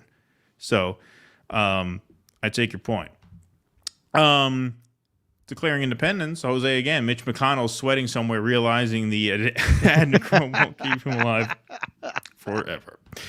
Thank you, my friend. And that was from Tim Ballard. We got two. Yeah, there you go. We got two more segments that we want to get to today. Bit of breaking news today. The U.S. House of Representatives passed a resolution equating anti-Zionism with anti-Semitism. 412 yes, 1 no. Republican from Kentucky, Thomas Massey, and 1 present. Rashida Tlaib voted present on this. Now, this resolution was about more than just that. It was about freeing the hostages. It was about affirming Israel's right to exist. But there was a key piece of language in there saying that to be against Israel is to be anti-Semitic. And so Thomas Massey, apparently the only person with enough principle to actually vote no, a Republican, said he voted against the bill specifically for that reason, because it equated anti-Zionism with anti-Semitism. Tlaib didn't go all the way. But that hasn't kept... and courage. Yeah. Yeah, and that has not kept AIPAC off her ass, though. And see, this is why we can't support these fucking people. You finally grow a spine on the one issue that you just couldn't sell out on, and even this, you couldn't just vote no. You couldn't. Well, because they don't, like in her case, she really has it in her head, I guess, that if she votes present, maybe they won't come for her. But they're coming for her anyway. This is the thing that Shama Sawant. This is the thing that Shama Sawant said that's so important. When people ask, well, why could they wouldn't have tried to recall you if you just played nice. She said, of course they would. Yeah, they're going to come for me anyway because I'm not one of them and I don't like them and they don't like me. If I play ball with them, then my base is going to get mad at me for selling them out, and they're not going to have my back when they come for me. And when they come for me, they're going to successfully pick me off because I'm not going to have a grassroots base. Well, Rashida Tlaib apparently has not learned that lesson because they're coming for her anyway. Donor allegedly offered $20 million to recruit a Tlaib primary challenger. Let's read a little bit here. A Michigan businessman called Democratic Senate candidate Hill Harper to offer $20 million in campaign contributions if he agreed to drop out of his Senate race and instead mount a primary challenge to Representative Rashida Tlaib, according to a source with direct knowledge of the call. The source added that Harper declined the alleged October 16th offer from donor Lyndon Nelson, which would have split the campaign money between $10 million in bundled contributions directly to Harper's campaign and $10 million in independent expenditures, probably a super PAC or something like that. Pardon me. Harper declined to comment on the record about the alleged phone call from Nelson, a Michigan entrepreneur and past donor to candidates in both parties, but he recounted the call in the same terms as the source in a post on X after this story's publication. He later went on MSNBC and talked about this with Joy Reid as well. I didn't intend for a private call, he tweets, to turn public, but now that it has, here's the truth. One of AIPAC's biggest donors offered $20 million if I dropped out, of the U.S. Senate race to run against Rashida Tlaib. I said no, I won't be bossed, bullied, or bought. Now here's where this gets kind of interesting, because Harper himself is not like this hardcore Zionist Democrat. Harper also might not have proven the most ideal recruit to challenge Tlaib with a more pro-Israel government approach. Harper called for a humanitarian ceasefire in Gaza, largely echoing the ceasefire support from a few dozen congressional Democratic progressives. He did so on November 10th, well after the alleged call from Nelson. Quote, the answers to ensure long-term peace and security for Israelis and Palestinians are neither simple nor pain-free, but one truth stands firm. Violence against defenseless children, trapped and frightened, is abhorrent regardless of who is behind it, Harper wrote in a statement calling for the ceasefire earlier this month. Okay. Now, he was not the only one who received a bribe of $20 million, or at least was offered a bribe of $20 million. Neither of these two guys accepted such a bribe. But here is Senate candidate Nasser Beydoun, who took to Twitter to announce that he too had been offered $20 million in campaign cash to quit the Senate race and challenge Rashida Tlaib. $20 million. I was offered $20 million to withdraw from the senatorial race and run against my friend Rashida Tlaib. The pro-Israel lobby will go to any length to remove anybody from the U.S. Congress that has any opposition to their agenda and their total, unequivocal support for Israel, good, bad, or indifferent. We need to make sure that money is not the main catalyst to get people elected, because the pro-Israel lobby is only tool, and what they use to threaten politicians is the amount of money they're going to spend against them or for them. America, let's come together and elect people who truly represent our values and not those of special interest. AIPAC, keep your money in. Right. Cleverly done there. Nicely done. They are bribing people who don't even like them. Like, they're trying to bribe these politicians who are on Rashida Tlaib's side in all of this. What does that tell you? What does it tell you that they are even spending this kind of money in the first place against a group of people who, A, have proven that at the end of the day, they will compromise and sell out? Rashida Tlaib herself voted present on this resolution. They can't tolerate and will not tolerate anything but absolute conformity, unanimous backing of Israel. You have to 100% swallow the party line in every instance, at every opportunity. That is why you can have a situation where at this point it's got to be over 2/3 of the American people want a ceasefire, and so few people in government are calling for it, because the Israel lobby demands full compliance all the time. That's how they were able to control the narrative in the first place. They're able to control the narrative in the first place because they don't tolerate any dissent. They make it known, you step out of line, we will do everything we can to get rid of you, up to and including replacing you with someone who agrees with you if need be. Like, it's just a flex. It's just a show of force. It's just on principle. Rashida Tlaib has to go. We'll deal with Hill Harper when he gets here.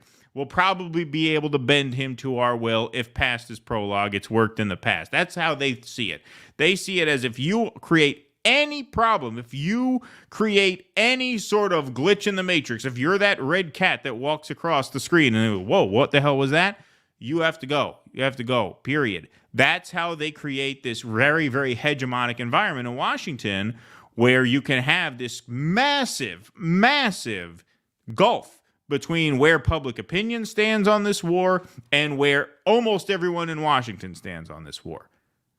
And I got to say, as a person of the Jewish persuasion, this kind of thing, I feel, threatens my safety more than anything that they're claiming their opponents do, because it is reinforcing the idea that there's a cabal of Jews that control the government. Right. When you see so clearly that there is this organization that basically, as we'll get into in the next segment, they operate with impunity within the United States.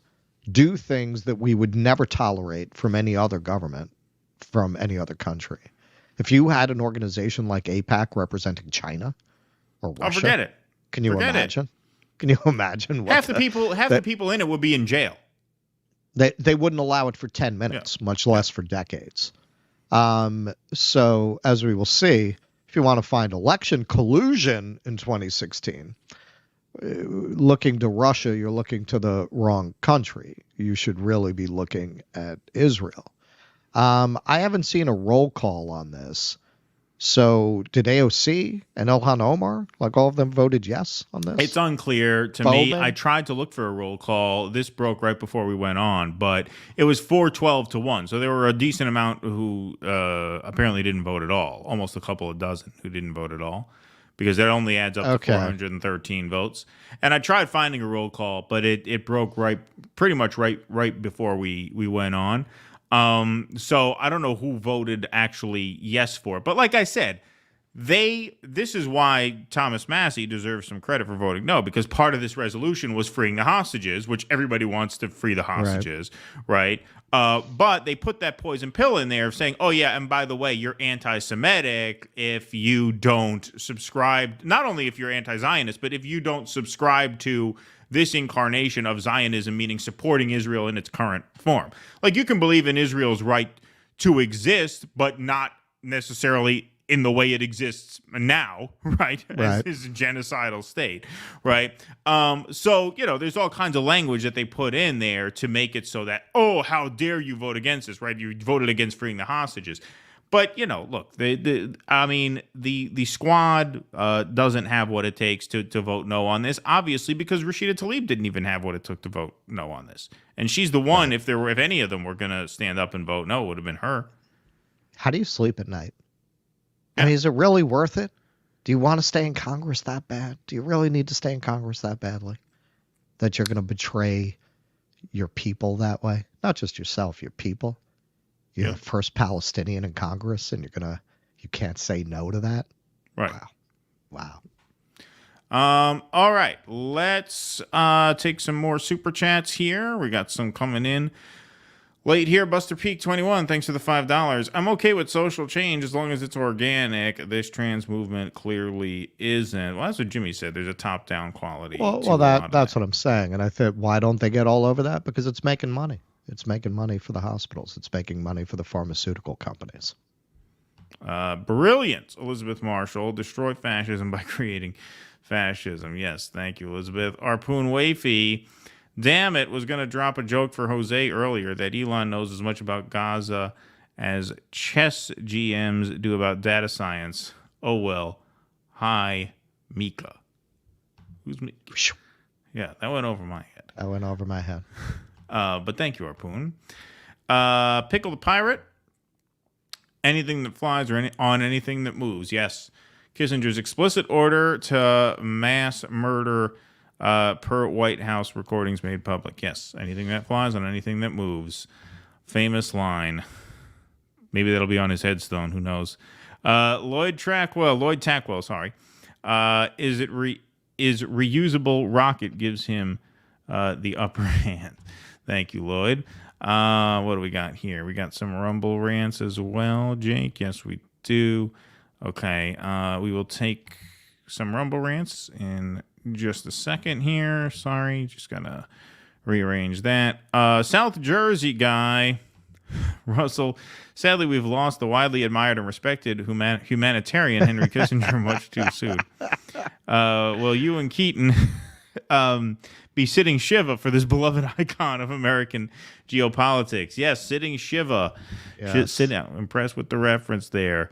Thank you, South Jersey guy. Appreciate that. But he's Jewish, isn't he?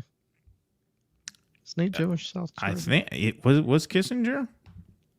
That's a good question. No, of course Kissinger was fucking Jewish. No. I'm talking about, Rashida Tlaib has a BA and JD, proving the adage: the longer people stay in the educational system, the dumber they become. Okay, let's go to our final segment of the evening. This is one that Russell had as well. So, folks, we obviously don't want to sound like shit libs here, but we do have to say that it does appear that Donald Trump did collude with a certain foreign power during the 2016 presidential campaign. It's just not the one that, they thought it was. They got it wrong. It's not the one you've been led to believe. Our true enemy has yet to reveal himself. Yeah. Yep. So here we go. Revealed. So yeah, this article and what it reports should have gotten a lot more attention. I'm sure we don't have to explain to our audience why it is not. But even in left spaces, this article seemed to, or left alternative spaces, this article seems to have flown under the radar. And it's really worth taking a look at, because if you've been somebody, and if you're in our audience, this probably describes you. If you were somebody who said from the beginning, Russiagate doesn't smell right.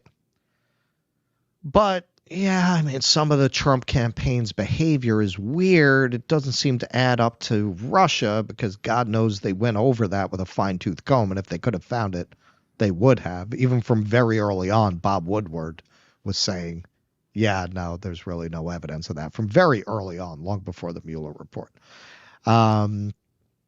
But yeah, some of their behavior was strange. Like, what are they doing? It seems like they're trying to cover up something. When you look at this article, that's the final piece of the puzzle of this picture. Yes, their behavior was suspicious. Yes, they were colluding, but not with Russia. They were colluding with Israel. That's where some of that behavior that looks like collusion comes from. It was collusion, but not with Russia. So this is an article by James Bamford. Now, if you do go back and read this article, one thing you do have to take with a grain of salt is it does take the idea that the Russians hacked the DNC as a given. But other than that, it's very useful. So, a recent multinational journalistic investigation revealed that Israel has become a world center for the export of election fraud, fake news, hacking of private emails, and disinformation. Connections were discovered between private intelligence firms and both Israel's Ministry of Defense and the firm Cambridge Analytica, which illegally collected data from more than 87 million Facebook users for use in the 2016 presidential campaigns of Donald Trump and Ted Cruz. Isn't that funny? I thought that was Russia. It was Israel, huh? The 8-month international collaborative project involved journalists from 30 news outlets, including Israel's Haaretz, the UK's Guardian and Observer, France's Le Monde, Germany's Der Spiegel, and Spain's El País. They discovered an Israel-based global private market in disinformation aimed at elections, according to The Guardian.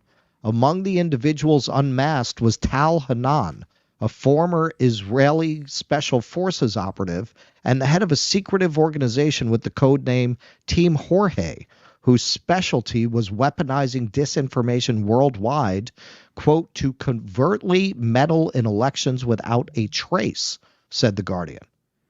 Hanan told the undercover reporters that his services had been used in Africa, South and Central America, the U.S., and Europe, and that his company had completed 33 presidential-level campaigns, 27 of which were successful.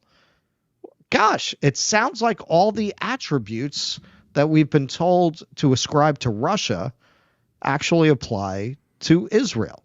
Yeah, and before we show this, you wanted to show the picture of the guy so people know who they're talking about here. So there he is. And by the way, there's just a couple of people in the chat who mentioned how this story is not likely to get much press. We should have mentioned this at the top, but this story actually was printed back in March, right? This was printed way earlier this year.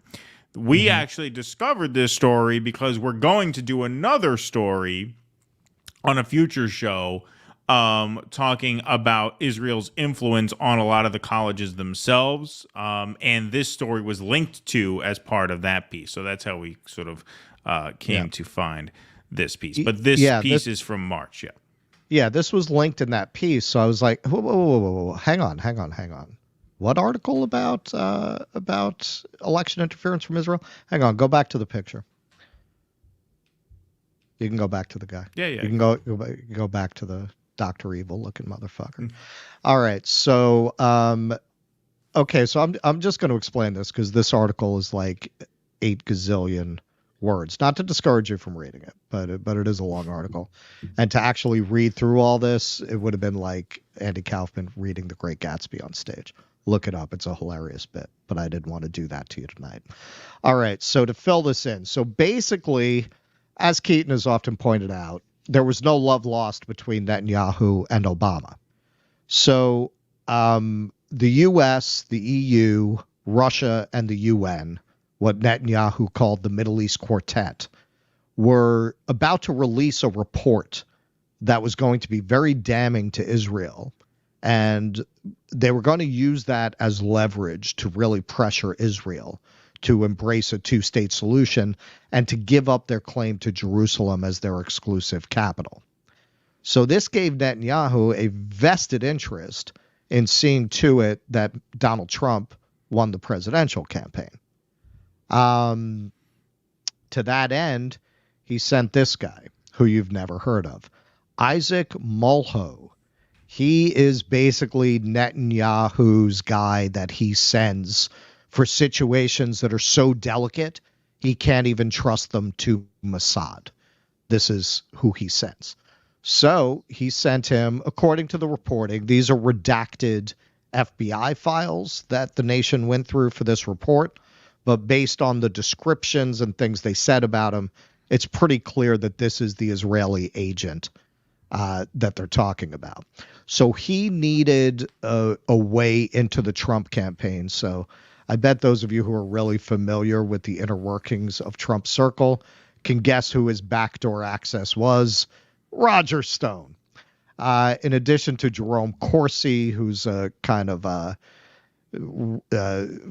fiery anti-Islam, kind of a Islamophobic Harvard PhD. He's written a lot of books attacking the liberal establishment, but he's one of those who will attack Islam as a religion and define all of this as a civilizational battle. So that was how he got his access.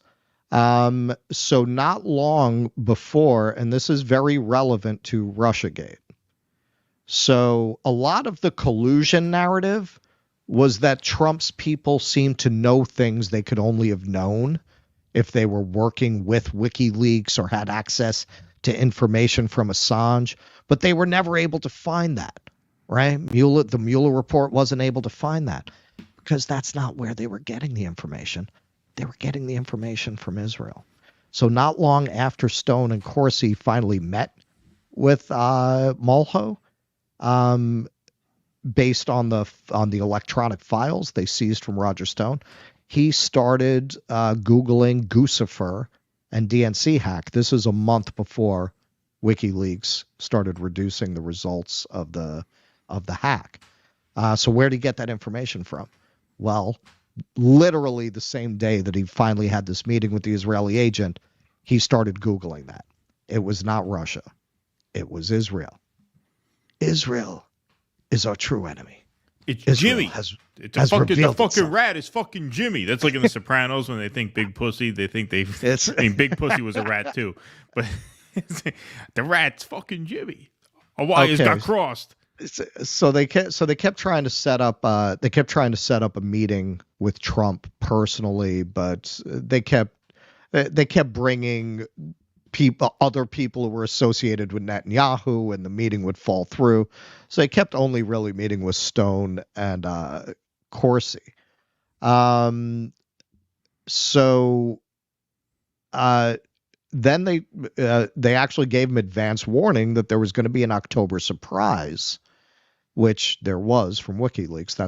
Was the Podesta emails. So going back to the article, from the messages, it appears that Israel either had its own October surprise planned or was aware of Guccifer's planned release of the Podesta emails before the election. The day after Corsi suggested meeting with Netanyahu's agent, Stone for the first time publicly indicated that Podesta would soon become a target of WikiLeaks, thereby predicting the event 6 weeks before it happened. Quote, "Trust me, it will soon be Podesta's time in the barrel. Hashtag Crooked Hillary," said his tweet. Since neither Assange nor Guccifer was a source for either Corsi or Stone, the tweet once again points to the Israeli agent who was in communication with both of them about the October surprise. The prospect of an October surprise, along with the offer of critical intelligence, apparently got Trump's attention. On September 25th, he and his son-in-law, Jared Kushner, met privately with Netanyahu and Israeli ambassador Ron Dermer in his Trump Tower penthouse. Later that day, he publicly announced that if he was elected, his administration would finally, quote, "recognize Jerusalem as the undivided capital of the state of Israel," unquote. Since 1947, there has been virtual unanimity within the international community and among U.S. presidents that the future of Jerusalem must be the subject of negotiations between Israel and the Palestinians. Now Trump was vowing to trash that consensus along with the Palestinians and support Netanyahu's agenda. Whether Trump and the Israeli agent ever met in person is unclear. By late summer, Stone and Corsi were becoming increasingly concerned about potential charges, and to eliminate a paper trail, they began meeting only in private with the agent. What is very clear, however, is that in the end, Netanyahu got what he wanted, and so did Trump. Okay, so what does this tell us so far? So you had an Israeli agent clearly giving intelligence information to the Trump campaign, offering to help them. They offered to help at several points in their contacts. And Trump actually sat down and had a meeting with Netanyahu, who sent not only the agent we've talked about, a couple of others are mentioned in the article, people very close to Netanyahu, his most trusted people, so there's absolutely no way Netanyahu was not directing this personally. So you have the head of a foreign government very clearly interfering in an American election with the acceptance of that help from the campaign. This is everything you were told Russia did was actually done by Israel, and demonstrably so, provably so. So on October 7th, WikiLeaks unleashed 2,050 Podesta emails that were damaging to Hillary Clinton and her campaign. October 7th, 2016, by the way, but coincidence? 2016, yes. Yes, not this October 7th. Not this one. It's ironic timing. I didn't even catch that. Is. Just as Stone had predicted a month and a half earlier. But Stone's concern about potential criminal charges seems to have turned into outright paranoia. Given that he had no close links to Assange or the Russians, the likely focus of his concerns were his numerous communications with the Israeli secret agent. You see, not Putin, Israel. After all, Stone had discussed clandestine foreign intervention in a presidential election, had made arrangements for Trump to meet a foreign agent, and had predicted the October surprise. The prospect that authorities might look into any of these actions could certainly have been sufficient to rattle his nerves. By secretly assisting Netanyahu's agent in an attempt to make contact with a presidential candidate, aware that he intended to interfere in the U.S. election on behalf of his country, both Stone and Corsi could have faced serious charges as agents of a foreign power under Section 951 of the Criminal Code, which makes it a crime to covertly assist a foreign government without registering. So, January 25th, 2019, they raid Roger Stone's home. They go through his electronic devices. They find all this evidence because it's within this evidence, the FBI files that the Nation built this article. Nothing happens with Israel. Nothing happens with these agents. There's no Well, it sanction just goes to against show Israel. you, like, they will, as much as the establishment hates Trump, they will keep their powder dry against Trump if taking the shot means hitting Israel. Means hitting Israel. Exactly. Like, they are willing to protect even Donald Trump if they need to protect Donald Trump in order to protect Israel. Right.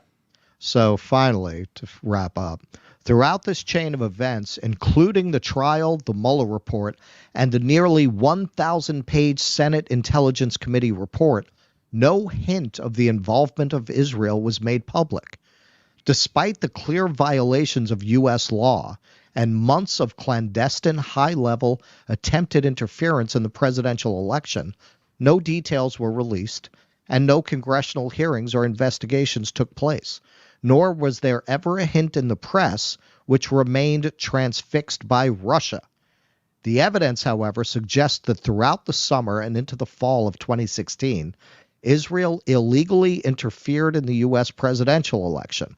A top agent of Netanyahu was secretly offering intelligence and other covert assistance to Trump to get him elected, all with virtually no oversight or scrutiny by the FBI or the U.S. media, though both had numerous personnel in Israel at the time. So this is the real Russiagate. It's Israelgate. That is what actually happened. So the little suspicious behaviors, the clear behavior of guilt, of covering up, of trying to shred documents, it was this.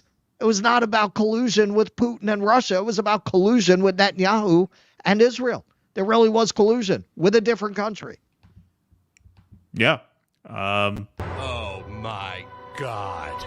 Well, I guess it's all I could say about that. I mean, you're right in that, like, it did, as much as Russiagate seemed ridiculous, it was true that a lot of Trump campaign staff were kind of acting guilty, even though it was clear they weren't guilty of what they were being charged with, but they weren't exactly behaving like they had nothing to hide either. And so that makes perfect sense. It makes perfect sense. But like I said, the establishment would do almost anything to bring down Donald Trump, except to expose the extent to which Israel influences our internal affairs. I mean, that's the real lesson of the story, is that, what, you don't think the media didn't have the resources to dig into this and get to the bottom of this if they wanted to? Look at all the, hey, Rachel Maddow made about Russiagate every night for 2.5 years. What, they couldn't have found this out if they wanted to? Of course, but they didn't. They wanted to pin it on Russia. But they couldn't, because there was, and this also just speaks to the crock of shit that Russiagate was. Like, if they had done the legwork necessary to uncover this, that would have just blown up the Russiagate narrative altogether, which is why they didn't want to do that, because they needed that Russiagate narrative. Right. So it served two purposes. Right. Yeah, you're right. They could have brought Trump down. They could have brought him. They could have incontrovertibly showed evidence of collusion with a foreign power based on this article. But that is a line they were not willing to cross. It was not worth taking down Trump at the expense of propping up Israel. But this just shows you what a bunch of just bullshit all of this was. Mueller, the heroic Gary Cooper G-man on the case. What, he didn't see any of this? He didn't see any of this evidence? They intentionally avoided this subject. Obviously, the media did, the government did, the intelligence services did. It's really incredible when you look at this, because it's exactly what Russiagate accused Russia of, exactly to a T. And this is what Israel provably did. Yep. Indeed. All right, let's take some super chats before we wrap the show this evening. Siddhartha Vicious, thanks for the $2. Nice of Kissinger to lighten things up. Thank you, Siddhartha Vicious. We all need good news these days. Yes. DC, thanks for the $5. We need to vocally call out Israeli interference in our elections and double down on criticizing the hypocritical projection, collusion, and quid pro quo. Collusion. There was collusion. See, we sound like libs now, except it's just not the kind that they thought there was. I mean, this is something you can use to make your lib relatives' brains explode at the holidays this year. You're welcome. Right. Yeah, there you go. Henry Wallace, member for 6 months. Thank you, Henry. Question, is this current mess Jared Cory Kushner plan cheap real estate? Well, I think the current mess is more than that. More than that. This is just a land grab. But I I do take your point. Let's go to a couple of Rumble rants here. You know what? Before we go to some Rumble rants, we do want to plug our merch store because you know what, folks? It is getting close to the holiday season. And so we want to make sure that we plug dudissidents.com/merch. Beautiful. There you go. Menachem Dabular's Schmatas stand here. DudeDissidents.com/merch is the link. You can go and get your lovely stocking stuffers. Thank you, Jake. We got cartoon logo tees, official logo tees, tank tops, coffee mug, hoodie, pullover, and zip-up hoodie. So 2 varieties of hoodies there. But yeah, with the holiday season approaching, why not make a friend or a family member or yourself happy with a little stocking stuffer, Dude Dissidents, a shirt, hoodie, or mug. DudeDissidents.com/merch. And want to make those lib relatives not call you anymore? Yeah, show up. Yeah, that was a good conversation starter. A good conversation starter, as they say. Where in Westell lives on. Stop the denial. There's no such thing as the U.S. government. If the representatives don't represent, the titles of office are meaningless. Indeed. I buy that. South Jersey guy, thanks for the $5. There's a synth accordion death metal version of Hava Nagila on YouTube that would be the perfect opening theme song for Dude Dissidents. Oh, you can close the show with Hogwarts Forever as a nod to Keaton. Yeah, I know. People used to call me Harry Potter in school. That's funny though. So if you know the Hava Nagila, then you're definitely Jewish. Is that what turned you off to like nerd culture? Because they called you Harry Potter.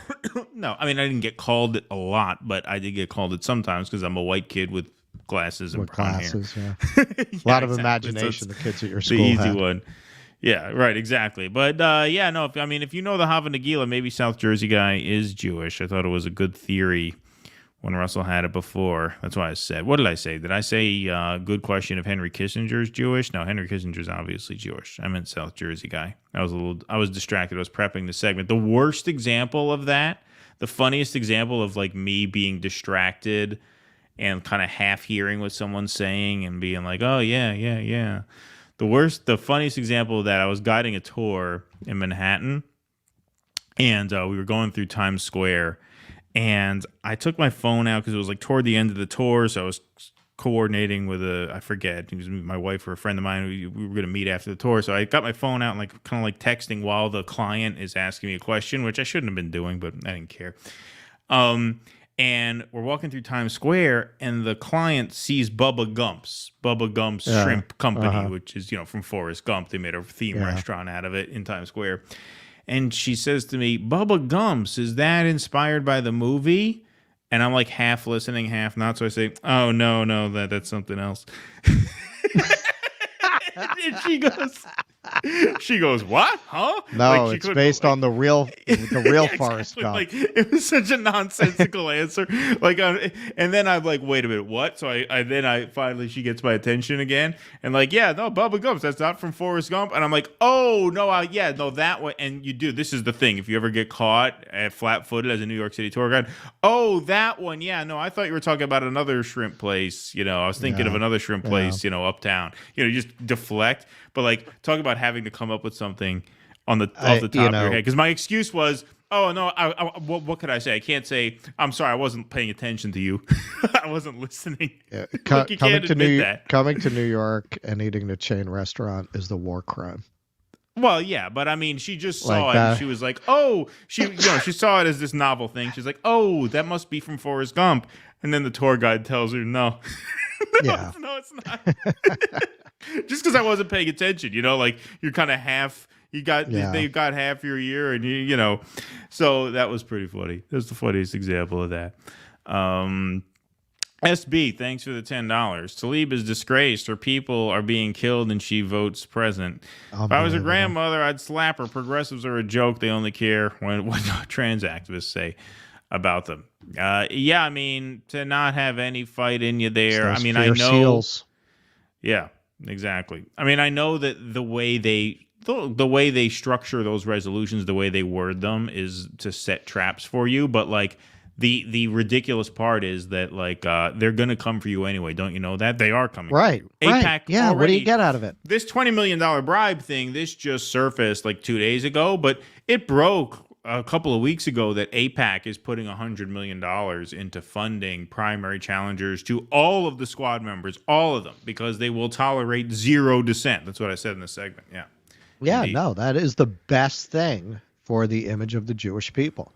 Yeah. To have this shadowy organization throwing $100 million into influencing the election for this so-called Jewish state. Yeah, no, that doesn't play to any stereotypes, any ancient stereotypes about Jews.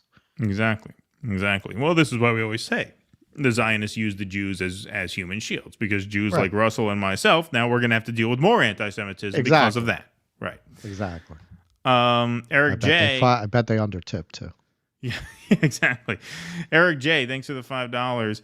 You had me at making my lib relatives' heads explode. Thanks, Henry. Beautiful. All righty, folks. I believe that's everything we've got tonight. Are we all good on Rumble rants, Jake? I think we're all caught up to those. Let's see. Just make sure. Yep, we are all good there. Folks, thank you very much for this evening. We appreciate you all being here. We will see you back here Friday morning, 9 a.m. And again on Sunday at 7 p.m. Sunday, we got an exciting show coming up Sunday. Our friend Matt Taibbi is coming back to the program Sunday night. So that is what? December 3rd? I think that's what it is. Yeah, something like that, right? Yeah. Sunday, December 3rd, 7 p.m. I think that's December 3rd, yeah. Yes. And I don't want to announce it until it's confirmed, but we have a special and unexpected guest coming next. Yeah, we won't announce that until it's confirmed, but we should have another very special guest coming up on Wednesday the 6th, which is a week from tonight. But thank you all very much for being here. We appreciate it. Great to see you all again. And, we got one more from Blank State. You got it right in before the bell. Thanks, Jake. Yeah, Blank State says you should sell shirts with Kissinger's corpse on fire. Yeah. You know what, man? Like, anybody could sell. We should use that idea. Anybody could sell shit online now with these print-on-demand companies. Like, anybody can go in business selling T-shirts. You just put a logo. All you have to do is basically be a graphic designer, and now you're in the T-shirt business, right? And anybody could do it. So, but yes, good idea. We will table that for sure. Blank State, appreciate that very much. Right, somebody here, Buster Peak says we missed their super chat. Where do we miss your super chat? Buster Peaks. Post it again for free right now, whatever it was, and I'll read it. Go ahead. Post it in the chat right now. 1, 2, 3. Do you got it? Do you know what it is? What's his name? Buster Peaks? Yep. Chat's moving pretty fast. You missed my super. Oh, no, I didn't miss your super chat. I read it. Oh, you read it? Yeah, I read it because I remember the hand logo. Why Did you step out for a second? What are you trying to pull? Yeah. Did you step out for a second? Because I definitely read. I know by your avatar that the hand with the Palestine flag. Because I like the avatar, and I definitely remember reading it. Are you gone? All right, we'll go back and watch the replay because I definitely read it. I remember that avatar specifically. Yeah, we don't. Yeah, Keaton's on that shit, man. That doesn't. Yeah, we have him queued up. So, we got you. Don't worry, my friend. All right, everybody. Pleasure being here with you all. Very special thanks and shout out to friend and producer Jake in the booth. Thank you all for being here on YouTube and Rumble. Had a wonderful crowd in here this evening, so please hit that like button on the way out. Hit that subscribe button on the way out. If you are on Rumble, hit that follow button on the way out. And once again, folks, when we hit 500 paid members, we are adding that 4th weekly stream. So please, if you can, go help us out at patreon.com/do dissidents. I, for some reason, erased that link on my board here. But dodissidents.substack.com works as well as our locals, dodissidents.locals.com. If you are watching on Rumble right now, then the locals link is right underneath the screen. And that's a great place to support us as well. Here's the Patreon link, patreon.com/Do Dissidents. We are closing in on 500 paid members to add that fourth stream. But we will see you all again bright and early Friday morning for some morning dew. Thank you all very much for being here tonight. Until we meet again, be safe and be well. Perversion, it's sick. It's degenerate and sick. Courage. Please clap.